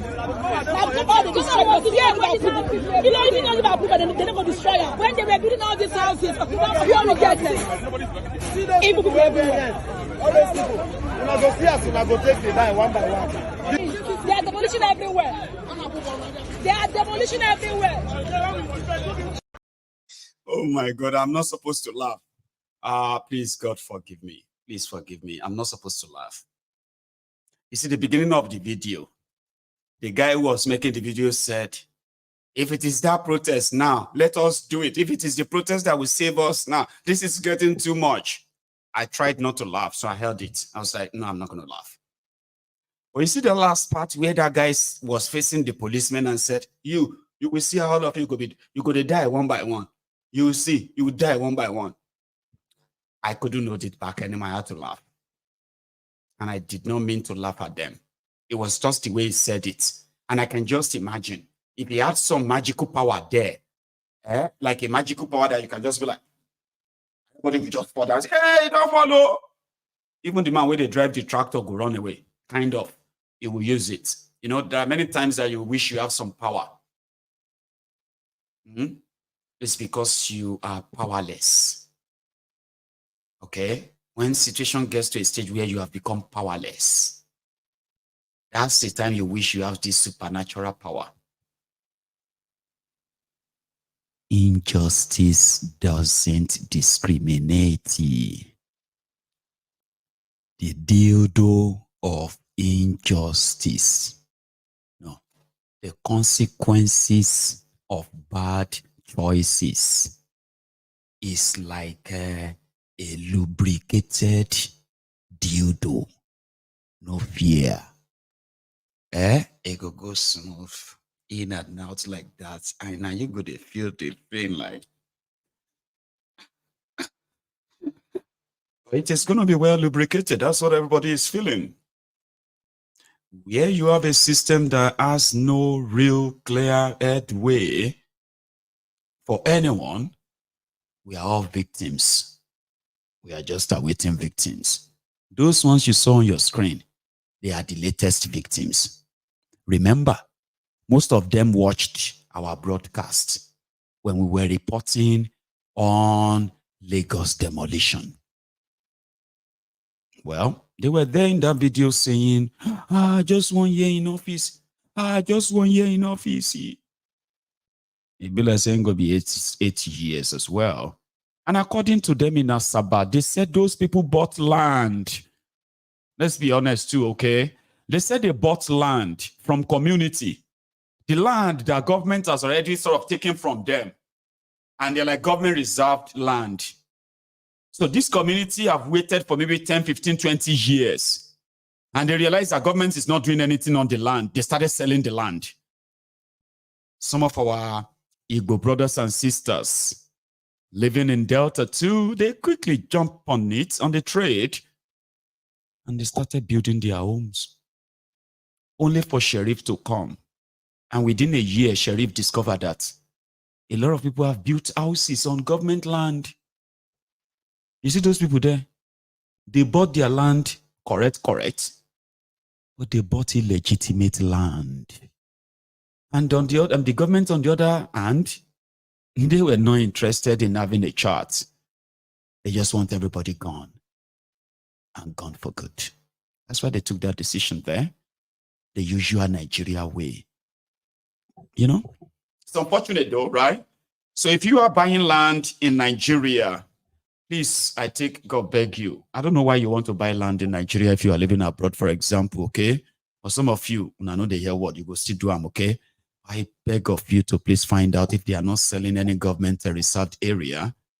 Buy this community, because the community feels like it's their land.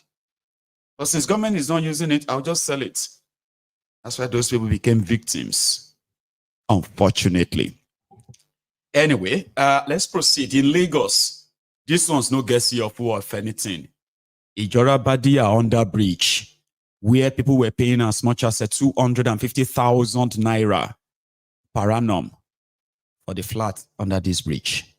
Well, they've demolished them again. Ijora.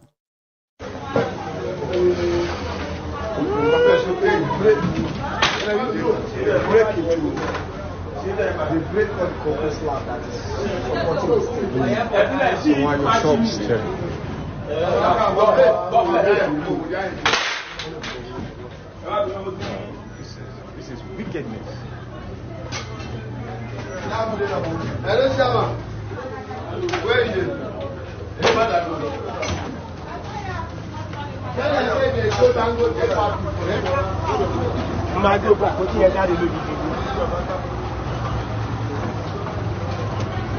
ẹ bà bí ìjọba jẹ́, ẹ fọ́ bí báyìí, ẹ wá ń ṣe kíní sínú ẹ̀.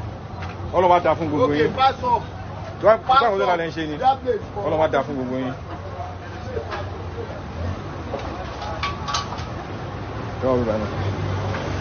Wọ́n dẹ̀ fọ́ gbogbo slab yìí, wọ́n dẹ̀ wá ń kó nǹkan sí lábẹ́. These people are wicked o.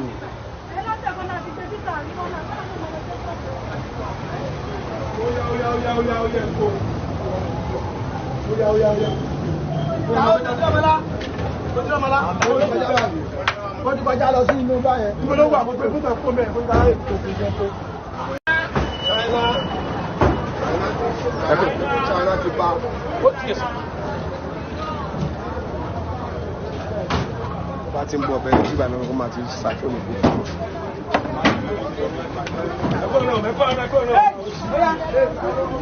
Oya. One person here. Oya. Another person here.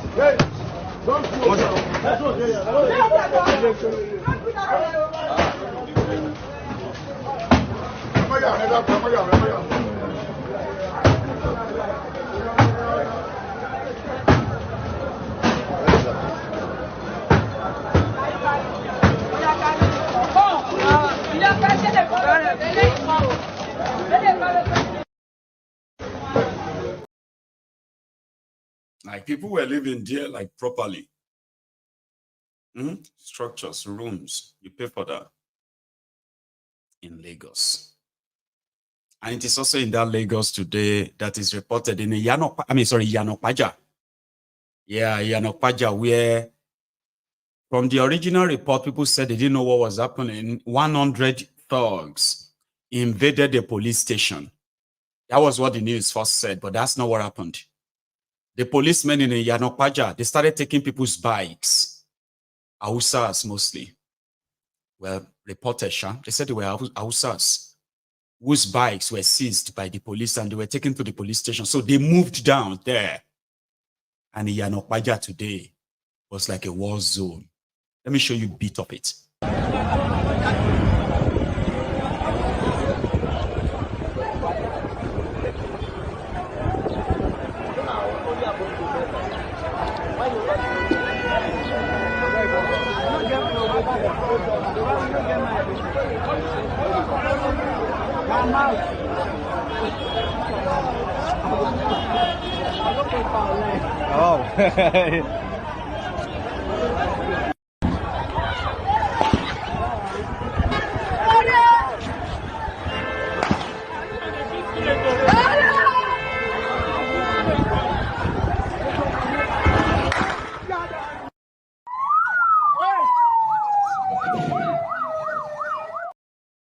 It was like a war zone, yeah, but there. And it was their effort to try to invade the police station and grab all their bikes. But shockingly, the police started shooting them. So they started running back again. There are so many shootings. I don't want to play you all of that video, but look at that. That was what happened in Yanokpaja in Lagos today. What about Imo? This is the one I'm going to close it with. My time is so up, right? The Nigerian police, they will never change. Roadblocks in eastern Nigeria is not for security. It is for this. Just next time when they tell you, don't teach me my job. Are you trying to teach me my job? There is no job that Nigerian policemen does better than extortion. Okay? They do it. Like, why can't they just, maybe they should just legalize extortion. So that can make it look like, okay, it's lawful. So I don't think I have much to say to you. If you are still looking for what a textbook definition of a failed country and a lawless country looks like, I don't think I should press it further. Enough. A lot of you actually have your answers. Nigeria is a place where anything goes. It's impossible. It's an impossible place. They have more than 1,000 roadblocks between Asaba in Delta States and Owerri in Imo State. Think of all those places you will pass. Over 1,000 roadblocks. They are not there because of your security. They are there because of your currency, and that's the Naira. And if you have anything, bigger, then be their guest. And on this note, I'm going to drop my own curtains, okay? I've spoken for like about 2 hours, so it's time for us to take a course. So remember, you can still like my video if you haven't already, even if you have to leave. And if you are interested in maybe calling in and being part of this, sure, the number is on your screen. And if you're looking for how you can be of help or support my work here, there's so much available link in the description you can use. And every support is so appreciated. So thank you for spending your evening with me again. I will be back. Let's go for a tea break. And when I get back, we will continue. And I'm going to take calls too. Don't go anywhere. Thank you.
Àtisẹ́tẹ́, àti ń parọ́ tipẹ́, àtisẹ́tẹ́, tìtó òdìmú òdodo òsì mọ́, àtisẹ́tẹ́, kágbàdé fáláre, àtisẹ́tẹ́, kágbẹ̀bí fáláre, àtisẹ́tẹ́, adájọ́ ń parọ́ torí owó, àtisẹ́tẹ́, òṣèlú ń parọ́ nítorí ipò, àtisẹ́tẹ́, èdò gbówó ń tẹ́, àtisẹ́tẹ́,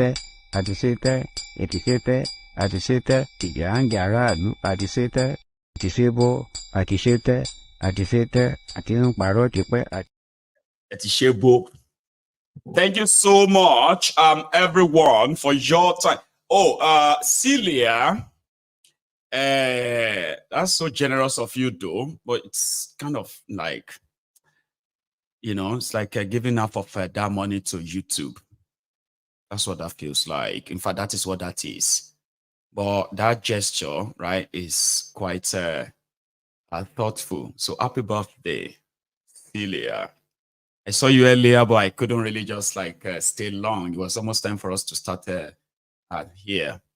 So well done. Enjoy your day. Have all the blast. And as your GO in the Temple of Truth, I usually have one line of prayer. And my line of prayer to every one of you whose birthday is today, watching this, I usually pray that the rest of your life would be the best of your lives. That simply means whatever you have had, all the memories, the beautiful things, achievements, and not the great height, the low, the high, and all of that in your life, I still strongly believe that you still have the best life ahead of you. So I always pray that may the rest of your life be the best of your life. Celia, I caught it online earlier today where I discovered that Ahmed, our own Ahmed here, he didn't tell us. It's all right. They just welcomed a new baby into the family. so sorry, I was in a hurry that I couldn't really check the sex. So Ahmed, a big congratulations to you as well. You and your missus and your family. Like we always pray. And by the time you will raise them, and we will raise our children. Nobody will raise our children for us, okay? And that's a prayer. So Ahmed, congratulations. Right? Thank you. So yeah, my line is opened, okay? And I know a few people have been trying to call in and it's been ringing out, okay? So now I had to deliver that before I'm gonna go. So I had to deliver that before I sort of forgot. Because there are a few things I felt like, and then or more, I caught you today. It's been a long time or more. I no longer use Facebook Messenger because I've suddenly developed a phobia. Not suddenly, it's over time. And it is simply because, there's so many people who could reach me through the Facebook Messenger, but it's gotten abused. When things get to a stage whereby there are some messages that people wanted you to kind of respond to, but there is no much time or much you can do. Then people started calling me on Facebook Messenger. Can you believe that? People will call my Facebook Messenger in the middle of the night. I was like, are they expecting me to pick that up, or I should be sleeping? So Omar, anyway, I missed you, by the way. So it's really good that we usually talk through there. Omar is a very good brother. In case if all of you are wondering, who is Omar? It's called Samuel. Is Samuel. Mind you, yeah, my line is very much. I'm gonna. Is there anything wrong with my line? Because people keep calling in and they keep dropping out as well. Anyway, that message. Listen, that message for Celia and Ahmed. They are coming as a message from all of us. So I'm saying happy birthday to and I'm saying congratulations to Ahmed and his family as well on your behalf. So let's take our first call at least. And hello there. Hello, Baba. Good evening. Good evening, sir. How are you? How are you? Good. And you? I am very well, sir. Thanks for asking. My name is John Eze, calling from Boston. That is John from Boston. How are you today? I'm doing well, and yourself? Well, I'm trying. I can't complain. Thanks for asking. Thank you. Go on. Before I go on, make I bless you. I got offering where they bless you always. Oh yeah. Sir. It shall be well with you. Amen. May the good Lord bless you. Amen. Keep you. Amen. For this work, good work you are giving to us, it shall never be in vain in the name of Jesus. Amen to that, Johnny. You, Mayebu and Martin and the Kalo, will live and see the goodness work you guys have done to educate us, to keep our people knowledge in the name of Jesus. Amen. Amen. Johnny. Thank you. I go very fast. Sir.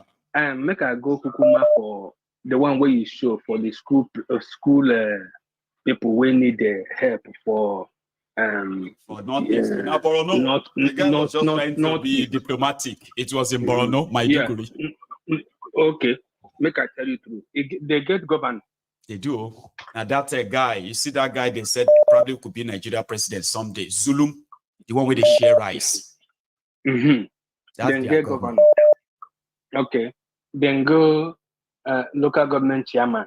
They do. They get senator where they represent that constituency. They do. They do have all those. To help these children,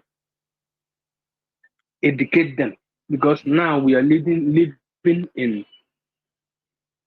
are not living in an analog. We are living in a modern world now. We are digital world now, where everywhere are computerized.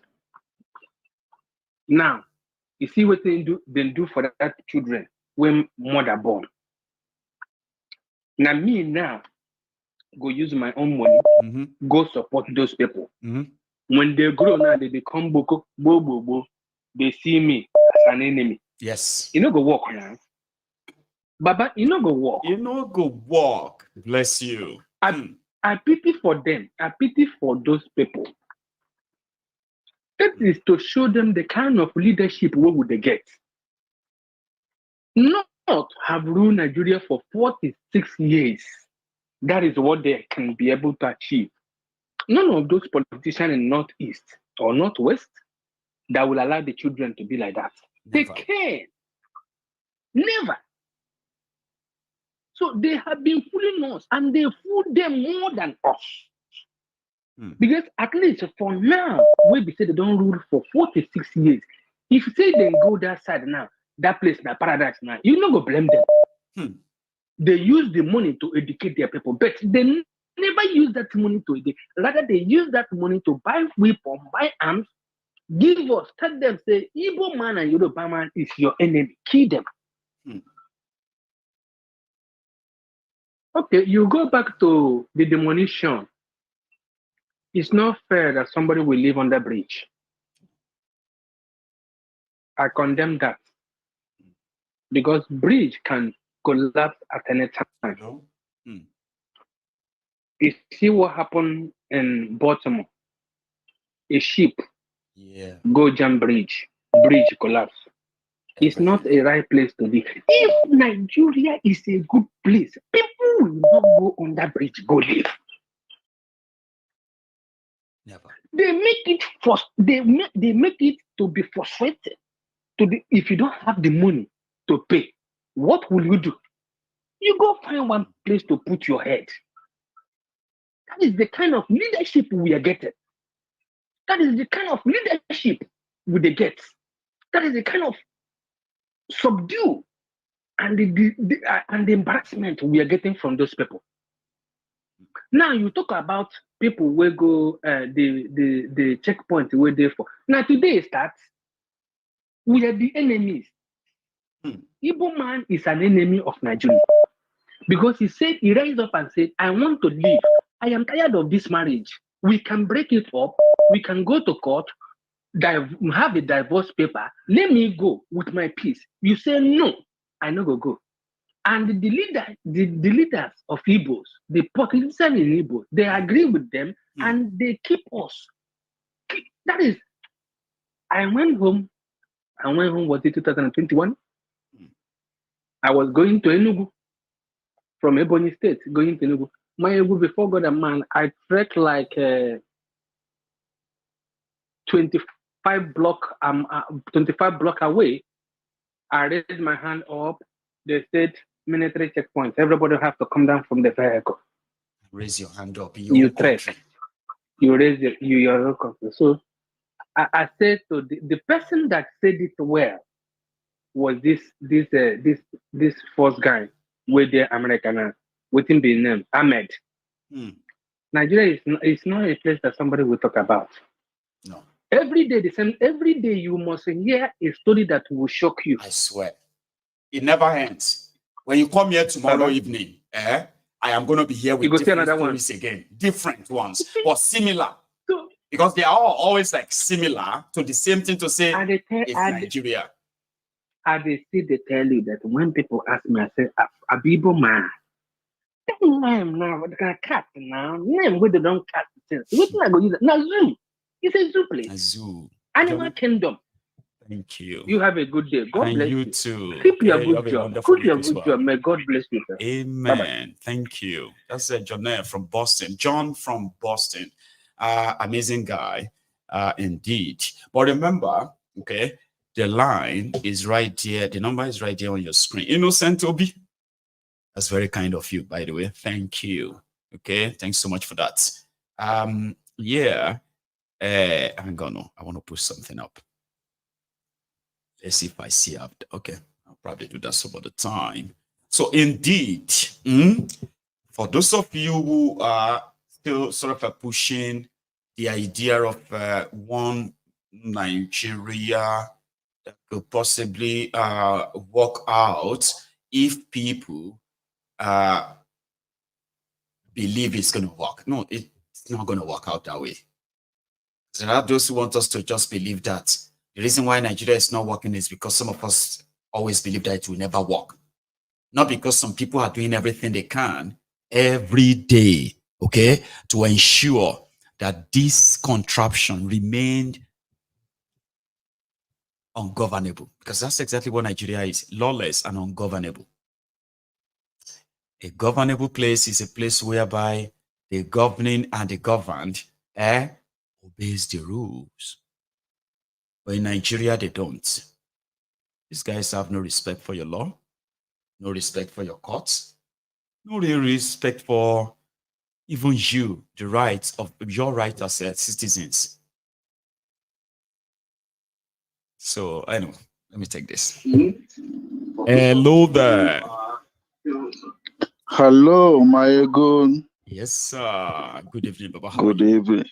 Hallelujah. It's been a long time, my good. I know. You know, I've always been here, you know. I know. It's So been a just long that time. You now cross that bridge there and there to get through. Okay. You can imagine how many times I've been trying you.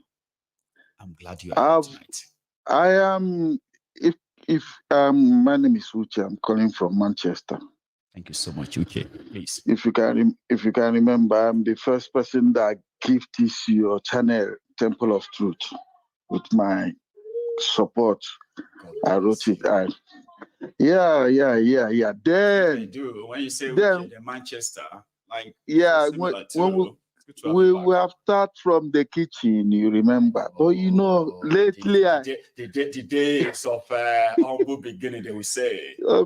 Beginning, lately I don't just get you, but you know, I'll go to work and come back tired. I always watch your program in the morning anyway. But today, because of the bank holiday, I decided to say today I'll call you. And I'm glad that you did. Oh, fucking Amaigu. How is it? You can't imagine how happy I am to get you back. It's not to get you back, but you know, Maegu, you know what I like? You know what I thank God for? We are growing from grace to grace. Yeah. I remember the humble beginning when you were in the kitchen every day. Alexa, look at where we are call today. Alexa. Do you know there are people never? This was, oh my God, years back, right? There were so many people that didn't know. They actually thought Alexa was my girlfriend until later. You know that back in the days, people were like, this your Alexa, I understand the Yoruba music, or you understand this one. You have no idea. It's just the volume. I'm telling you, sometimes I said, did Mayegu block me, or what did I do to this guy? I didn't. I'll call and call and call. No, I know. I don't even write on the I don't even write on the topic of the day anyway. Right. Wow. But you do have a lot in mind you want to share, though, right? I don't need to share anymore. I just want to say thank God that where you are today it's like the humble beginning of Alexa, where you are seeing yourself today. You are going higher. Amen. You see, after Nnamdi Kano, you are the next. You see how your message is penetrating. It doesn't penetrate. Yeah? It does. Hello? I agree. You see how your message you is are the penetrating. consumers of what I do. I keep saying that without use. You know, remember. Just remember the humble beginning of Alexa. When you in the kitchen, even before that idiot was incarcerated. Adeyinka Grandiot. So you know, and where you are today, my brother, that shows we are going high. Anyway, what I want to say is this. You see these idiots that are screwing Nigeria, they know what they are doing. They do. You know, they purposely make sure there is no 24 hours light in that country. they purposely make sure, even self data, data. Not everybody that watch your program, you know that. I know. And there's your program penetrate. I say your program penetrate like a striking fire, like a thunder lightning. It's like, it's like this big light, and you have decided, even if you're Facebook, YouTube, all of them, right? It's like having, it's like this platform is like a light that they are trying to hold like that. But guess what? The flashing of the light from the fingers can be very blinding. So I think that's what your illustration means, that even though it may not be too like everywhere, but everywhere it did go to, it does go to, it penetrates the soul. I agree. Ever since they held Nnamdi Kanu captive, your message has always been encouraging me. I'm telling you, me personally, your message has always been telling me that there is a light. Not even at the end of the tunnel anymore. Yeah, I don't know if we are going to see what your message will bring, the salvation your message will bring in Nigeria. But I know it's going to bring a very big salvation. Bring something. I agree too. Then let them keep doing what they are doing. Yeah. And today, a friend of mine told me in Lagos, in Lagos, one of a friend of ours was attacked by armed robbers. They just on the road, just like that. Wow. And they were attacked with knife and weapons. And some people that escaped reported to police. You know what the police told them? Wow. They are armed robbers. What do you want us to do? I said, this is the message of my ego. You see how it's going. Now, the frustrated ones have left the politicians. They are attacking normal people, yeah? When they are tired, everybody will start. Did you hear that guy whose house was being demolished in Asaba? The first thing he said in the video was, if it is that protest now, I am ready. If you want us to go out now, I am ready. Everybody will be ready. It's a matter of time. It's a matter of time. It's like your message now, yeah? These guys know not everybody that have data can listen to your message full. This is why not every house in Nigeria have Wi-Fi. You know that? I do. They purposely did that. Not every house even if you have Wi-Fi, do you have petrol to watch it? Do you have light to watch your program? No. But God will help us. We that is in abroad, that is watching you, yeah? We are still passing your message little by little in a way we can to them down there. And I believe, my brother, I don't know how your message have enlightened most of us. You don't know. But I thank God I get you today. I don't have anything to say. All I have to say is may God empower you the more. Yeah? I know. So what will I say? Start from when we are in the kitchen. On the bike, you are talking about kitchen. You're not talking about the bike. There was also a time on the bike. I had this thing mounted on my bicycle. That's why I said, Kuchi, I have said it on this program before. I said, if people are looking, if you are not looking at your, if you don't want to use your life or use somebody closer to you when you want to, measure tracked progress in life, right? I have a very much available material that everybody could use to measure progress. Okay, I'm telling you. A lot of you saw from when I was using my phone to express my displeasure, my disappointment about the entire even inside your car. To having a studio that is worth over £40,000 in materials, in equipment. Look at it today. Look at it. Now that's something that you can say. I saw this guy grow. He never derailed. He kept doing what he was doing, and this is growth. I am an example of growth. For those who knew how we started. I keep asking this one question. How much does somebody need to buy his life from death? How much did somebody need to buy his life from death. This is what Nigerian politicians should be asking themselves. And what is it going to take to bring this and land back to life?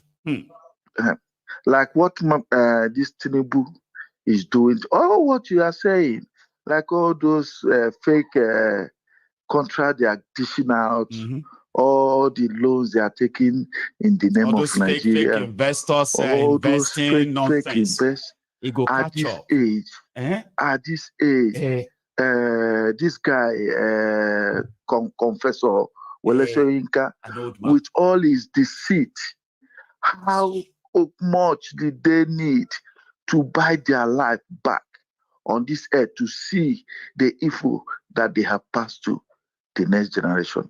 My God, I have to stop with this word. Thank you, my brother. God is your greater. Will take you to a greater height. I appreciate that. Thank you, my brother. And I appreciate every support along the way, though. Every one of it is appreciated. Okay. Thank you so much. Yeah. And ladies and gentlemen, that's Uche called in from Manchester. Now, I kind of still have like, let me check my time. I think I still have like about 30 minutes. Depends though. If you want to be part of this tonight, the line is opened. Always opened. The moment you see the call stop, that doesn't mean that people are not calling. No. Now, me just talk now. The moment I kind of pick one, I just connect it as well. But remember, if you are still here and you haven't really liked the broadcast, the reason why you should is because it does help. When you like it, when you share it, it gives it a push. And if all we have been doing so far is to kind of continue to organically get everybody on the Temple of Truth voyage, right?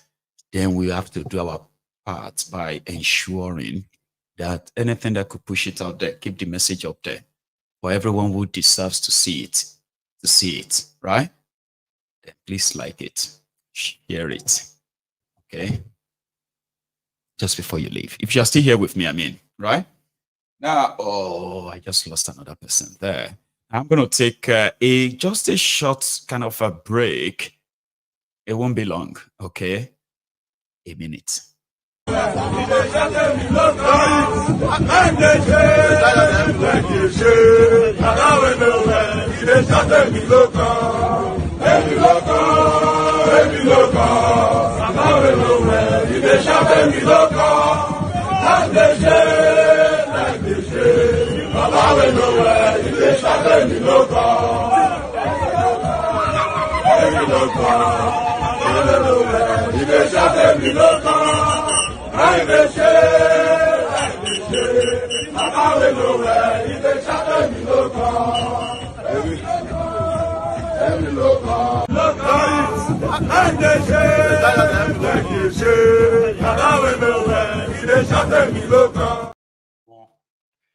I have a caller. Hello, ma. Did I kind of hang on? No, I didn't put you on the speaker, though, right? Hello, ma. Can you hear me? Oh, I can hear you. Oh no, I see. Hello? That the line is not connecting that way. I know you can possibly hear me. Let me check. I can hear you. Say that your time is ready. Now I'm talking to you. Can you hear me if you're on the phone? Yes, I can. Can you hear me? Okay. 1 second. Okay, hang on. Hello, can you hear me? Yes, I can hear you. Oh, you can now. Brilliant. I can hear you too. Yes. How are you okay. Afternoon or evening? I'm good. How are you? I am very well, ma. Thank you. Yeah. Yeah, this is Limbo, Texas. Yes. Yes, Sister Bimbo. Yeah. Please. I just want to talk about that, the demolition thing. Right. Like you always say that, Nigerians, we only hate corruption when we are not the ones doing it. Yes. So the problem I see, with Nigerians is everybody's corrupt. From the top to the bottom, everybody is corrupt. You see this, people will build houses on government land, and you can get any There's nothing you. Sorry, go on. Yeah, you can get a building approval. You can get C of O. You can get it. You know, if you can pay the price. And people will go there and they will get these documents, even for land that they know that they will. Sometimes they will tell them. They tell them too sometimes, like, oh, this land is government, reserve, but they may not use it in the next 10, 20 years or whatever, and people will tell them to I just want it. And then the civil servants, if you can pay them, they will give you the documents that you need to show that you have documents when you don't. Mm-hmm. What I'm not saying is, if you're going to pull out a structure that has approved building plan or CFO, then you should be arresting everybody that gave them that document. As because well. They know that. God bless you, ma. Please continue. Those people, those officials should be arrested.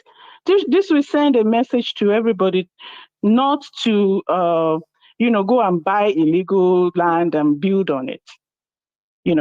Because like I was looking at that lady that was crying for pulling pulling down her house, the one that built in Lekki by the beach. That lady that was, the family house they bought, moved into in February and got demolished in April. Yeah, I can imagine how much that woman put in that structure, because even buying a land in that place alone. It's the money is enough to buy you a building somewhere else. I know. And then you building there and then they pulling it down. Some officials should be answering for that, because they give you those papers. Just move in and started building houses, right? Those who help them make it look like it's legit. It is legal. These people are presenting documents, Yeah, and like you said, ma, of course, people they intentionally go onto the government land, and some don't really know, right? However, if by any means somebody says, "Oh, I didn't know this is a government land. Look at my document. I got this to say I could be here," then the right thing is to ensure that those who are issuing those documents inside the government offices there should also be arrested, and then we can now say that's a good clamp down on all the the syndicates. But in most cases, it's the people who spend their money that actually loses. Only you are the one that will just bear the loss 100%. You will be the one to bear the loss. And that Lagos State government is now reclaiming land from the river. You know that. So, and whenever after they fill this place, you will see all these real estate scammers. They will come and start advertising for that land. Like, oh, we got governor's consent, we got governor's CFO, and they start selling it to people. Public. And and it's usually you people in the diaspora that will go and buy it. Sister, you see, the reason why I actually wanted to hammer on that is because a lot of us are fallen victims. So many people don't tell the story because of the embarrassment. To say, oh, you start in America, somebody just took about $20,000 from you just like that. Only to find out that they're actually giving you a fake land. Many want to let others know about it. That's why I'm raising it now. Before you give anybody your money, if it sounds too good to be true, then it is. Yeah. And one thing we need to understand is, will the government be reclaiming land for you to build houses on it? They must have a purpose. They have a purpose for reclaiming this land. They have their own plan on what they want to put on it. So if somebody comes and tell you the governor gave us consent to size the land and you didn't do your own due diligence, so you're going to be the one to pay for this, because these real estate people, they take your money and they go. You won't even see them again anyway. And, you can hold them to it. And a lot of our people too, because I lived in Festac before I relocated here. And you realize that Festac was designed to be like the housing estate here in Obodo Ibu.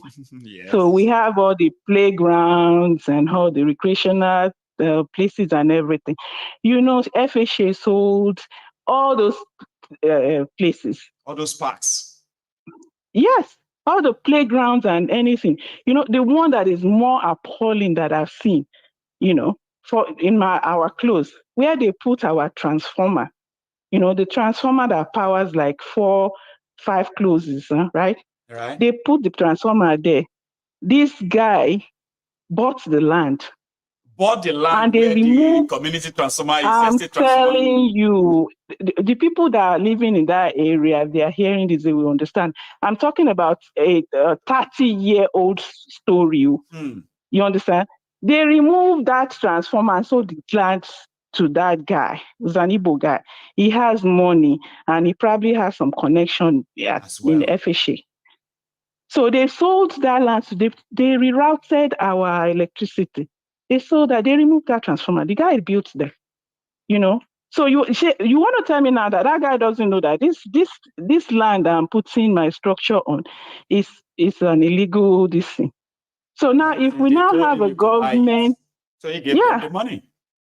Everybody can crazy just go to places then. Yeah. If we have a crazy government come and say every illegal structure there should be demolished, you see, we just start complaining too but they know before they put their houses there. So you have to do. You just can't just buy and build and it's okay. You're gonna have to do your own due diligence and minimize your loss. To avoid all this. So you will know if I'm losing money, I'm just going to lose money for the land that I bought. I'm not going to lose the whole life investment to put the structure there. So because this thing, everybody's involved, up to the directors there, the ministry. Yeah, they will approve it for you. If your private money is right, they will give you money. Yes, they will do everything and tell you that everything is okay, fine. And then 10 years down the line, they will bring in the tractors, and you'll be wondering. They will bring the tractors. Yeah. Because they know there's no consequences coming to them, so they can afford to issue those documents to you. If they knew that, okay, if the government comes for this land, I'm going to be in trouble, they won't do it. They won't. But yeah, they are not holding them, accountable for what they're doing. So it's such a shame, and I pity them, but it is what it is, So and I hope everyone listening as well, there's nothing being smart when it comes to property investments in Nigeria if you don't do your diligence, very, very well, okay? Because these days is the easiest way to get for you to get scammed of tens of millions of naira. It's the easiest. That's where the scammers are right now. Real estate so easy, in Nigeria, and your money will be gone. And then you'll be holding papers, bunch of papers that are worthless. So we need to be very careful. Yeah, and the government we have now, they don't have human face, so they don't care. They don't care. Sister Bimbo, thank you so much. Yeah. Thank you so much, Mayego. Yes, ma'am. You should have a wonderful evening. Okay. Thank you. You too. Bye-bye. Yes, ma'am. So that's. See, I have another caller, but I want to go say thank you to my friend, my brother, Chike. Chike, thank you. As usual, right? That's your own way of marking the presence and saying, Mayego, hi, I'm watching. So thank you so much for your generosity. I have another caller too. Hello. Mayego General. Yes, sir. Above. Thank you so much for your good work. Thank you. I'm a first-time caller. So I've always wanted to call, but he's always busy. People calling from different parts of the world. Yeah. This is Paul calling from Essex. Paul from Essex. In Essex. That's cool. Yeah, in the UK. Yes. Thank you so much. Thank you for your good job. Thank you. Yeah, you're welcome. You're welcome. I really appreciate you. I appreciate your work and everything. And I just pray that God will continue to be with you. Amen. God will keep strengthening you because You are really opening people's eyes a lot. So, and whenever you start your broadcast, I send it out to all my families in America, Canada, Australia, and people here in the UK and all those ones in Nigeria too. So I thank you so much for all your good work. So let me just quickly chip in my contribution. We just finished calling. I grew up in Amuodofin, First Stack, around that area. Although my dad has a property in Ikeja, I grew up in Ikeja and Amuodofin. We have like a holiday house in around Amuodofin, First Stack. And we normally go on a weekend. Yeah. So what she said is totally true. I remember when growing up, late 80s, early 90s, we have all this playing ground. We have all these like amusement park, all those places You know, in the Festac, field, in we have the football field, you have the God bless basketball you. court. I mean, they God bless specifically you. built Festac. I mean, they built it before I was born, but I read about it. It Yeah. was for a national, international event. They built it Exactly. specially. Now, hearing that they Exactly. sold all your park and everything is like, really? I'm telling you, they sold all the lands, all the football pitch. They sold even the one that is remaining now, FHA, the football pitch there. The last time I went to Nigeria, I went to that area and they've already divided it. They wanted to sell it to some people, private people, that to come and maybe build house or do one kind of investment. And the people in that area protested because we have a lot of ex-footballers, the likes of Victor Agali, Koronko, all those guys. They live in Festac, they have money, so they've been to Europe, they've lived abroad, they know the system. So all of them rose up, they protested, they collected lawyer and all those. So they fought for it, and the government left it because in the original map of that place, all those places that they sold was supposed to be there as recreational center for the children, for adults, for everybody. So it's still the same government that they are selling it. That's why, Baba, I don't blame those that they are buying fake land in Lagos, because many of them, I have family who have been, victims of all those things. So, and many of them, they do go to, Alausa Ikeja, right, and confirm all those things. I have people there working in Alausa Ikeja that they used to do runs, Baba. They have land that people have not claimed in the last 10 years. In the last 5 years, they told me that they can sell land to me, that those people that owns the land, they have their records. Some of them live abroad. Some of them have died. Their family doesn't know they have land. They have this, so they resell it. Yes, I'm telling you the fact tonight, Baba. This is so good that you are saying this, okay? And you see, you will continue, okay? I have heard this, that most of the people working in the Ministry of Lands in some states in Nigeria, some of them who are doing these runs you are talking about, they have access to people's files and lands. Of course. They can tell you what land is owned by some family that government can never touch.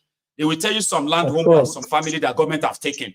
They will tell you about some that people are like dead. No, their family are no longer even using it. Exactly. So they will now be the ones who are, I see. That is how they say. They've talked to me several times. They talk to my family. They've, I have people who are working there that they are like family friends. We've gone so deep. So they always open all those things for us. They will tell us all the secrets, all their gimmicks. So many people in abroad that just died. Some people doesn't tell their family anything, so they just suddenly die. Some people, they catch them for drugs, they execute them different. So they just sell that land after maybe 5-10 years. Nobody came to claim it. And at the end of the day, it's still the same government that will still sell land that belongs to the government that they've had plans for in the next 20 years. They will sell it to people. They will tell people that there's nothing that will happen on that land in the next 50 years that is for residential purposes. So it's like all the ones that you buy land from governments and then you are buying fake land. How do you even reconcile that? I'm telling you, how? That is the problem. That is the problem. It was only during Fashola tenure that Fashola, he gave people money for destroying their property. I have very close friends. I have relations that they destroyed their property in Yanopaja. They destroyed their property in Mushe, all those places that Fashola, you know, he dualized the road, and all that. all those things, yeah, during his time. So Fashola was the only governor that was a bit merciful, that gave people their money back. But all these ones that they are there now, Baba, they are rogues, they are thugs. And don't be surprised. All this landmark that they are demolishing, it can be Sheyi Tinubu that will just wake up, tell his father that we need that land, we want to use it. Before you know, they will just call that dummy, call himself Lagos State Governor. So they will just start demolishing, and before you know, everything will just go. They are still the one taking over that land. Baba, in the next 5 years, go and check what they will build on that land. They will still be the owner. They will still be the one that they will build. Yes. You know this guy. Why to look at for me? This one of the friends of the one that made a video that Tinubu is calling. Told him that Tinubu has taken over his land because Tinubu want to use Abu Ebel. Baba. That was supposed to be like belong. It belong to them. Yeah. Baba, Sheyi still said I need their land. You can do 1 million. Sheyi need the land. Of course. Yes. That's it. Yes, now it's true. It's confirmed now. Even Abu Ebel that time, Baba, I know many boys, many of our boys abroad, Dubai, they're into, you know, G, they're into G level, all those things. So that guy always help them buy land, build house. Now he work for Lagos with that, Baba.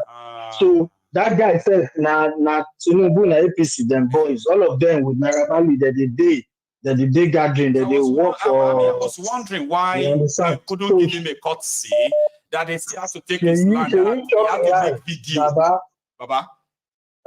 Baba Sheyi no send anybody. Anything where that guy want to do, he go go and go scot free. I'm telling you. So to invest for Lagos now, Baba, last time I was in Lagos in April, Baba, I go island, I go everywhere. They disturb me, man, I can't buy land, now I can't do this one. I was tempted. Later, I just tell one of my friends, he just advised me. I said, the advice, Baba, say, you won't go live for Nigeria, you won't go use that kind of amount of money, buy land. Where they live for UK, say, you know what they do. Tomorrow now, they go wake up, they go demolish them. They go state, you know what they do. They go tell you, say, all that money, I'm telling you. No. So, what's in that woman talk now, confirm, now, what's I know. Even from word of info, all those places, now still governments, they collect all those lands, they sell them again to private individuals. And at the end of the day, government will come after some years, say it's not meant for that purpose. They should be this, they will destroy that property. Then they will now resell it. After some years, somebody will build another property there again. Is a circle. It keeps going on like that. Now people, now people wait than me. Baba, I don't work for Tinubu. When I did for Nigeria, I be Lasu boy, I go Lasu, we do it, we do everything. So I know deeply. Finish then, you know. I was involved. Now, Baba, now we they carry local government chairman enter. They do all this. So I not supposed to talk all this on here. But Baba Moses, thank you for your good job. Thank you for what you're doing. God bless you, Baba. Have a good night. And you too, man. Yeah. Okay, stay stable. Nice. Yeah. That's Paul calling from Essex in England. Amazing guy, though, right? I love it when I speak to people who have actually had one-on-one relationship with these criminals. And then when you look back today and you be like, man, we thank God for grace.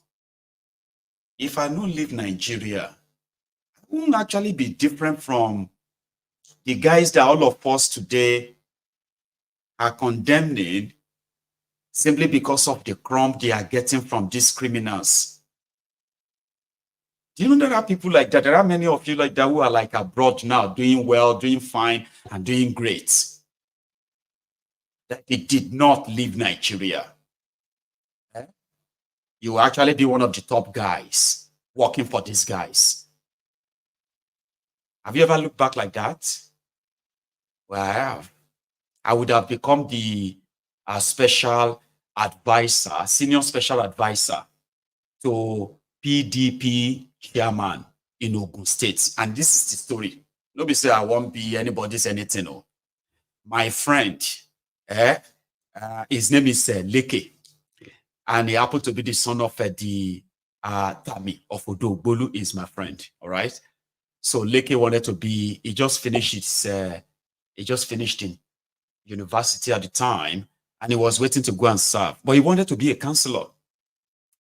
So I was in Odogbolu around that time, and I was like, listen, if you want to, we can make you our counselor. Absolutely. So I drew everything. I was like, which party is in power here? PDP. Okay, we're going to go out, have to join them. We're joining them not because of who they are. We're joining them because we want to use them as a vehicle. And you are going to be our own, you're going to be our own strength. We will do everything and ensure you become that counselor. We don't give a damn about their strategy in PDP. So he made me his campaign chairman, our campaign director. I was good. And I was young. So we started. So we decided to go and join them. So he is a son of a prominent man in Odogbolu. So he's known. He's like, yeah. His dad was a very good man. And he is a very cool-headed guy too, right? Leke. So then we joined PDP. And within just like about a few months of joining them, it wasn't hard for them to, I was a good talker. I was a good talker because I grew up in Odogbolu. I know how to talk to these people. Very good in talking to them. And before you know it, those who were in charge of PDP in Odogbolu, they cited me. Who is this guy? And from there, they started drafting me and dragging me closer to their leadership. But I'm very good when it comes to this public relation and the rest of that. And I was very young too, but not very. I was younger. I could have been somebody great. I could have probably been a lawmaker in Ogun State right now. I could be a senator by now. In this age, yes. At this age of 40, I probably would have been a lawmaker for maybe 10 years and counting, or maybe more now. That was how it was. So they didn't know that I had a UK visa. I was so brilliant that PDP, where they are doing their permutation, who is going to be chairman, who is going to be this, who is going to be that. So they now think, they now kind of put the name of Baba Odulaja. That's the name of the man. Odulaja, lawyer Odulaja. Great man too. I'm talking about these career politicians too, right? So Odulaja will be the PDP chairman. And then he was like, "Come, what did you say you study in school again?" He said, political science and English. Or I no graduate. But you are so good that you couldn't show that you did it. Anyway, would you like to work with me when I become chairman? And I was like, all right, sure. Why not? They didn't know that I already have my UK visa. Timothy Park, Timothy in London. I was already stinking London, but they didn't know. I was so good and I was so useful when it comes to secretariat, this or that kind of a thing, putting idea together in a way that you go to say I'll be professional. I am actually so good in that area. I used to be. So yes, today when I look back, you know what I remind myself of? If I did not leave Nigeria, I would be one of those men you are seeing in PDP, APC, on your TV, in your papers. The ones we talk about today, you probably will be talking about me differently. There will be no Mayegu. Yeah, there will be no Mayegu because I will end up joining them. I almost got sent to, I almost got arrested when I was at the PRO, National Youth Council of Nigeria, Odogbolu Local Government Chapter. I was the PRO, elected, seriously. And I started fighting the local government chairman. I know, that's just me. Like, I don't like joining them. So I started fighting the local government chairman, and the local government chairman, therefore, cut off all relationship with my National Youth Council. So we can't get any help from the government. Our activities could not be funded, even though the law says they must fund us. But they say because of that, your PRO, we cannot do anything with you anymore. About 3 months later, I'm moving to Nigeria, pack my bag, enter Okada, go straight to Sawmill in Odogbolu. From there, enter another taxi that took me straight to Isaleoko in Shagamu. From Isaleoko, I took another bike that took me to Sabo Shagamu. From there, I took another bus which was to take me straight to Ikorodu, Ogiju, and the rest of those bad road. Baba, Nigeria, I was leaving Nigeria, right? From Odogbolu, from my house, bike, to the garage, sawmill. From sawmill, another taxi, to Shagam, Isaleoko. From Isaleoko, another taxi. Another Okada, to Sabo Shagam. From Sabo Shagam, enter Ikorodu bus to go and see my brother there, right? So when I enter Paso Gijo, there Ikorodu, straight to Shomolu. I had few drinks with everyone, like, normal Faji. Then from there to Muritala. From Odogbolu, Muyede UK now. And that's why I did not become one of their ass lickers, crumb eaters, crumb chasers, all risers. And that's why I can call their bullshit anytime. And I won't blink. So yeah, Paul, my dear brother, you are a star. And indeed, some of those experiences actually helped us to understand these guys even more. Now I do know a lot about Nigeria that some of you are wondering, how do you know this much about Nigeria? You don't know me. You see, when they are calling somebody like a political genius, I could be classified as a genius in that regard, and I'm not bragging. And that's why when I look at the Nigerian politicians, I don't see geniuses in them. I don't see intelligent people in them. I just see greedy people, selfish people. And it hurts, because that's what I saw years ago when I said I have no future in this country. And I left Nigeria 12 years ago. The rest is history today.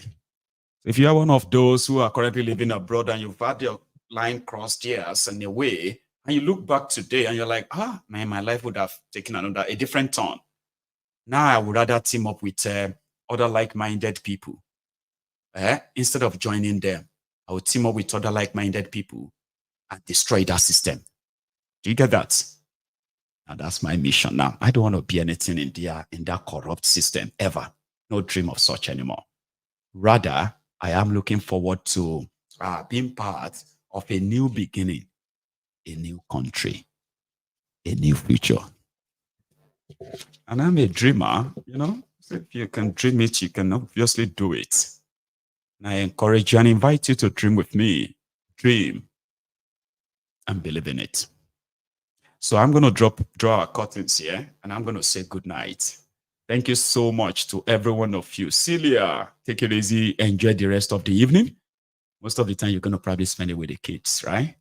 Try create some time for yourself and enjoy today, because I promise you, all of that stress will continue again tomorrow, And as for the Ahmed, again, this is from us from the Temple of Truth. We rejoice with yourself and your family and your new member of your family too. Everyone else, enjoy the rest of your evening. I will see you here tomorrow. Good night.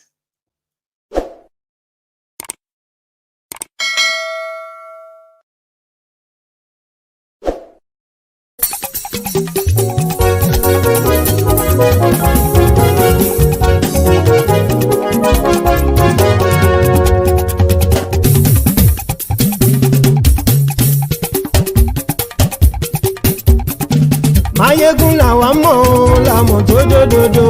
Mayegun Diary Nayibi #1. Mayegun làwa mọ̀ làmọ̀ tó dòdòdò. Mayegun Diary Nayibi #1. Mayegun ti dé o ọ̀rẹ́ ara ìlú. Mayegun Diary Nayibi #1. Lórí Facebook, lórí YouTube. Mayegun Diary Nayibi #1. Gbogbo bó ṣe ń lọ ni Mayegun já wa sí. Mayegun Diary Nayibi #1. Àṣírí ọ̀jẹ̀lú kì í bò níbẹ̀ o. Mayegun Diary Nayibi #1. Bó bá ṣe eré àní Mayegun máa wí. Mayegun Diary Nayibi #1. Ó sì tún ṣe eré wàá gbọ́ níbẹ̀ o. Mayegun Diary Nayibi #1. Mayegun Diary politico. Mayegun Diary Nayibi #1. Godfatherism kò sí lọ́rọ̀ Mayegun. Mayegun Diary Nayibi #1. Ẹ farabalẹ̀ sẹ́ o kẹgọ́rọ̀ lẹ́nu o. Mayegun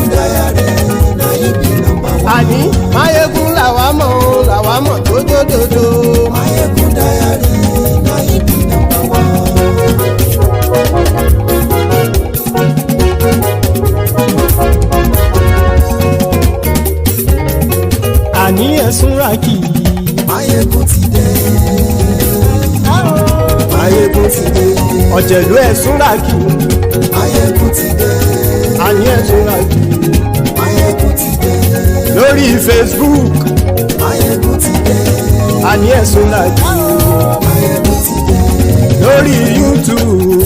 Máyégún ti dé. Àní ẹ̀sùn ràkì. Máyégún ti dé. Bọ́ bàbá gbé wúrẹ́. Máyégún máa wí. Àní ẹ̀sùn ràkì. Máyégún ti dé. Ijó ìgbádìyẹ. Máyégún máa wí. Àní ẹ̀sùn ràkì. Máyégún ti dé. Presido bá rúfin o. Máyégún máa wí. Àní ẹ̀sùn ràkì. Máyégún ti dé. Kí gómìnà kówó jẹ. Máyégún máa wí. Àní ẹ̀sùn ràkì. Máyégún ti dé. Ọlọ́pàá tí ń darí bá. Máyégún máa wí.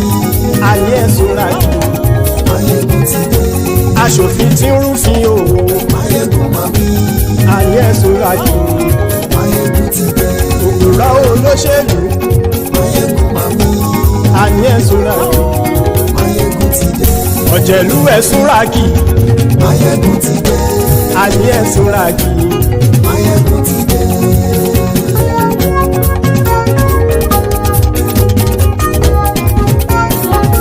Máyégún ti dé. Gbogbo ọ̀jẹ̀lú ẹ̀sùn ràkì.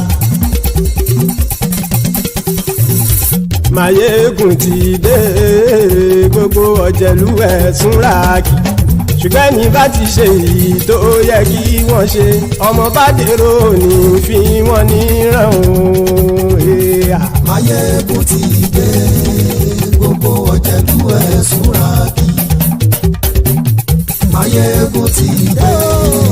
Gbogbo ọ̀jẹ̀lú ẹ̀sùn ràkì. Ṣùgbọ́n ní bá ti ṣe èyí tó yẹ kí wọ́n ṣe, ọmọ bá dèrò ní fi wọ́n níran. Wọ́n fowó bẹ́ẹ̀ o. Máyégún ó sọ pé wọ́n ò bẹ́ẹ̀. Wọ́n fowó bẹ́ẹ̀. Máyégún ó sọ pé wọ́n ò bẹ́ẹ̀. Oníkanṣá ti ṣe èyí tó yẹ kí wọ́n ṣe fáwọn ará ìlú tó gbé wọn débẹ̀ o. Àyè. Máyégún ti dé. Gbogbo ọ̀jẹ̀lú ẹ̀sùn ràkì. Máyégún ti dé. Gbogbo ọ̀jẹ̀lú ẹ̀sùn ràkì. Ṣùgbọ́n ní bá ti ṣe èyí tó yẹ kí wọ́n ṣe, ọmọ bá dèrò ní fi wọ́n níran. Ha! Kì máa yí ṣe eré. Ọ̀rọ̀ yìí kì í ṣe ẹ̀fẹ̀. Kì máa yí ṣe eré. Ọ̀rọ̀ yìí kì í ṣe ẹ̀fẹ̀. Ẹni bá ti lè lẹ́bọ̀ lẹ́rù o, ọmọ bá dèrò kàṣàyè tú wọn síta. Máyégún ti dé. Gbogbo ọ̀jẹ̀lú ẹ̀sùn ràkì. Máyégún ti dé. Gbogbo ọ̀jẹ̀lú ẹ̀sùn ràkì. Ṣùgbọ́n ní bá ti ṣe èyí tó yẹ kí wọ́n ṣe, ọmọ bá dèrò ní fi wọ́n níran. Tẹnitẹni ọmọ Máyégún ọ̀rẹ́ ara ìlú mọ̀mọ́ ni. Mo fọlọ́hún ṣọ́ ẹ̀ bá kìlẹ́bù. Lóòótọ́ olódodo ìlú ọ̀tá ìlú mọ̀mọ́ ni. Ìwọ ṣá máa ń ṣọ́ra kò sì mọ́ bẹ̀rù. Bọ́tà ń lè rí bóníṣègùn lé káwọn mọ̀mọ́ fi ṣera wọn ni ó ti dẹrùn tí wọn ò gbọ́dọ̀ sè mọ́bẹ̀. Èèpo ọ̀bọ lọmọ bá dérò tàjẹ́ ò gbọ́dọ̀ jẹ́. Ó ti jọba lórí àbínú ẹni kò sì mọ́ bùyà. Àìsíwọ́lu ní ẹnìkẹ́ ìgbódì ẹyin lábàrá o. Ó kó ẹni tó bá dán wò á kàmù. Máyégún ti dé. Gbogbo ọ̀jẹ̀lú ẹ̀sùn ràkì. Máyégún ti dé. Gbogbo ọ̀jẹ̀lú ẹ̀sùn ràkì o. Ẹni bá ti ṣe èyí tó yẹ kí wọ́n ṣe, ọmọ bá dèrò ní fi wọ́n níran o. Máyégún ti dé. Gbogbo ọ̀jẹ̀lú ẹ̀sùn ràkì. Máyégún ti dé. Gbogbo ọ̀jẹ̀lú ẹ̀sùn ràkì. Ṣùgbọ́n ní bá ti ṣe èyí tó yẹ kí wọ́n ṣe, ọmọ bá dèrò ní fi wọ́n níran.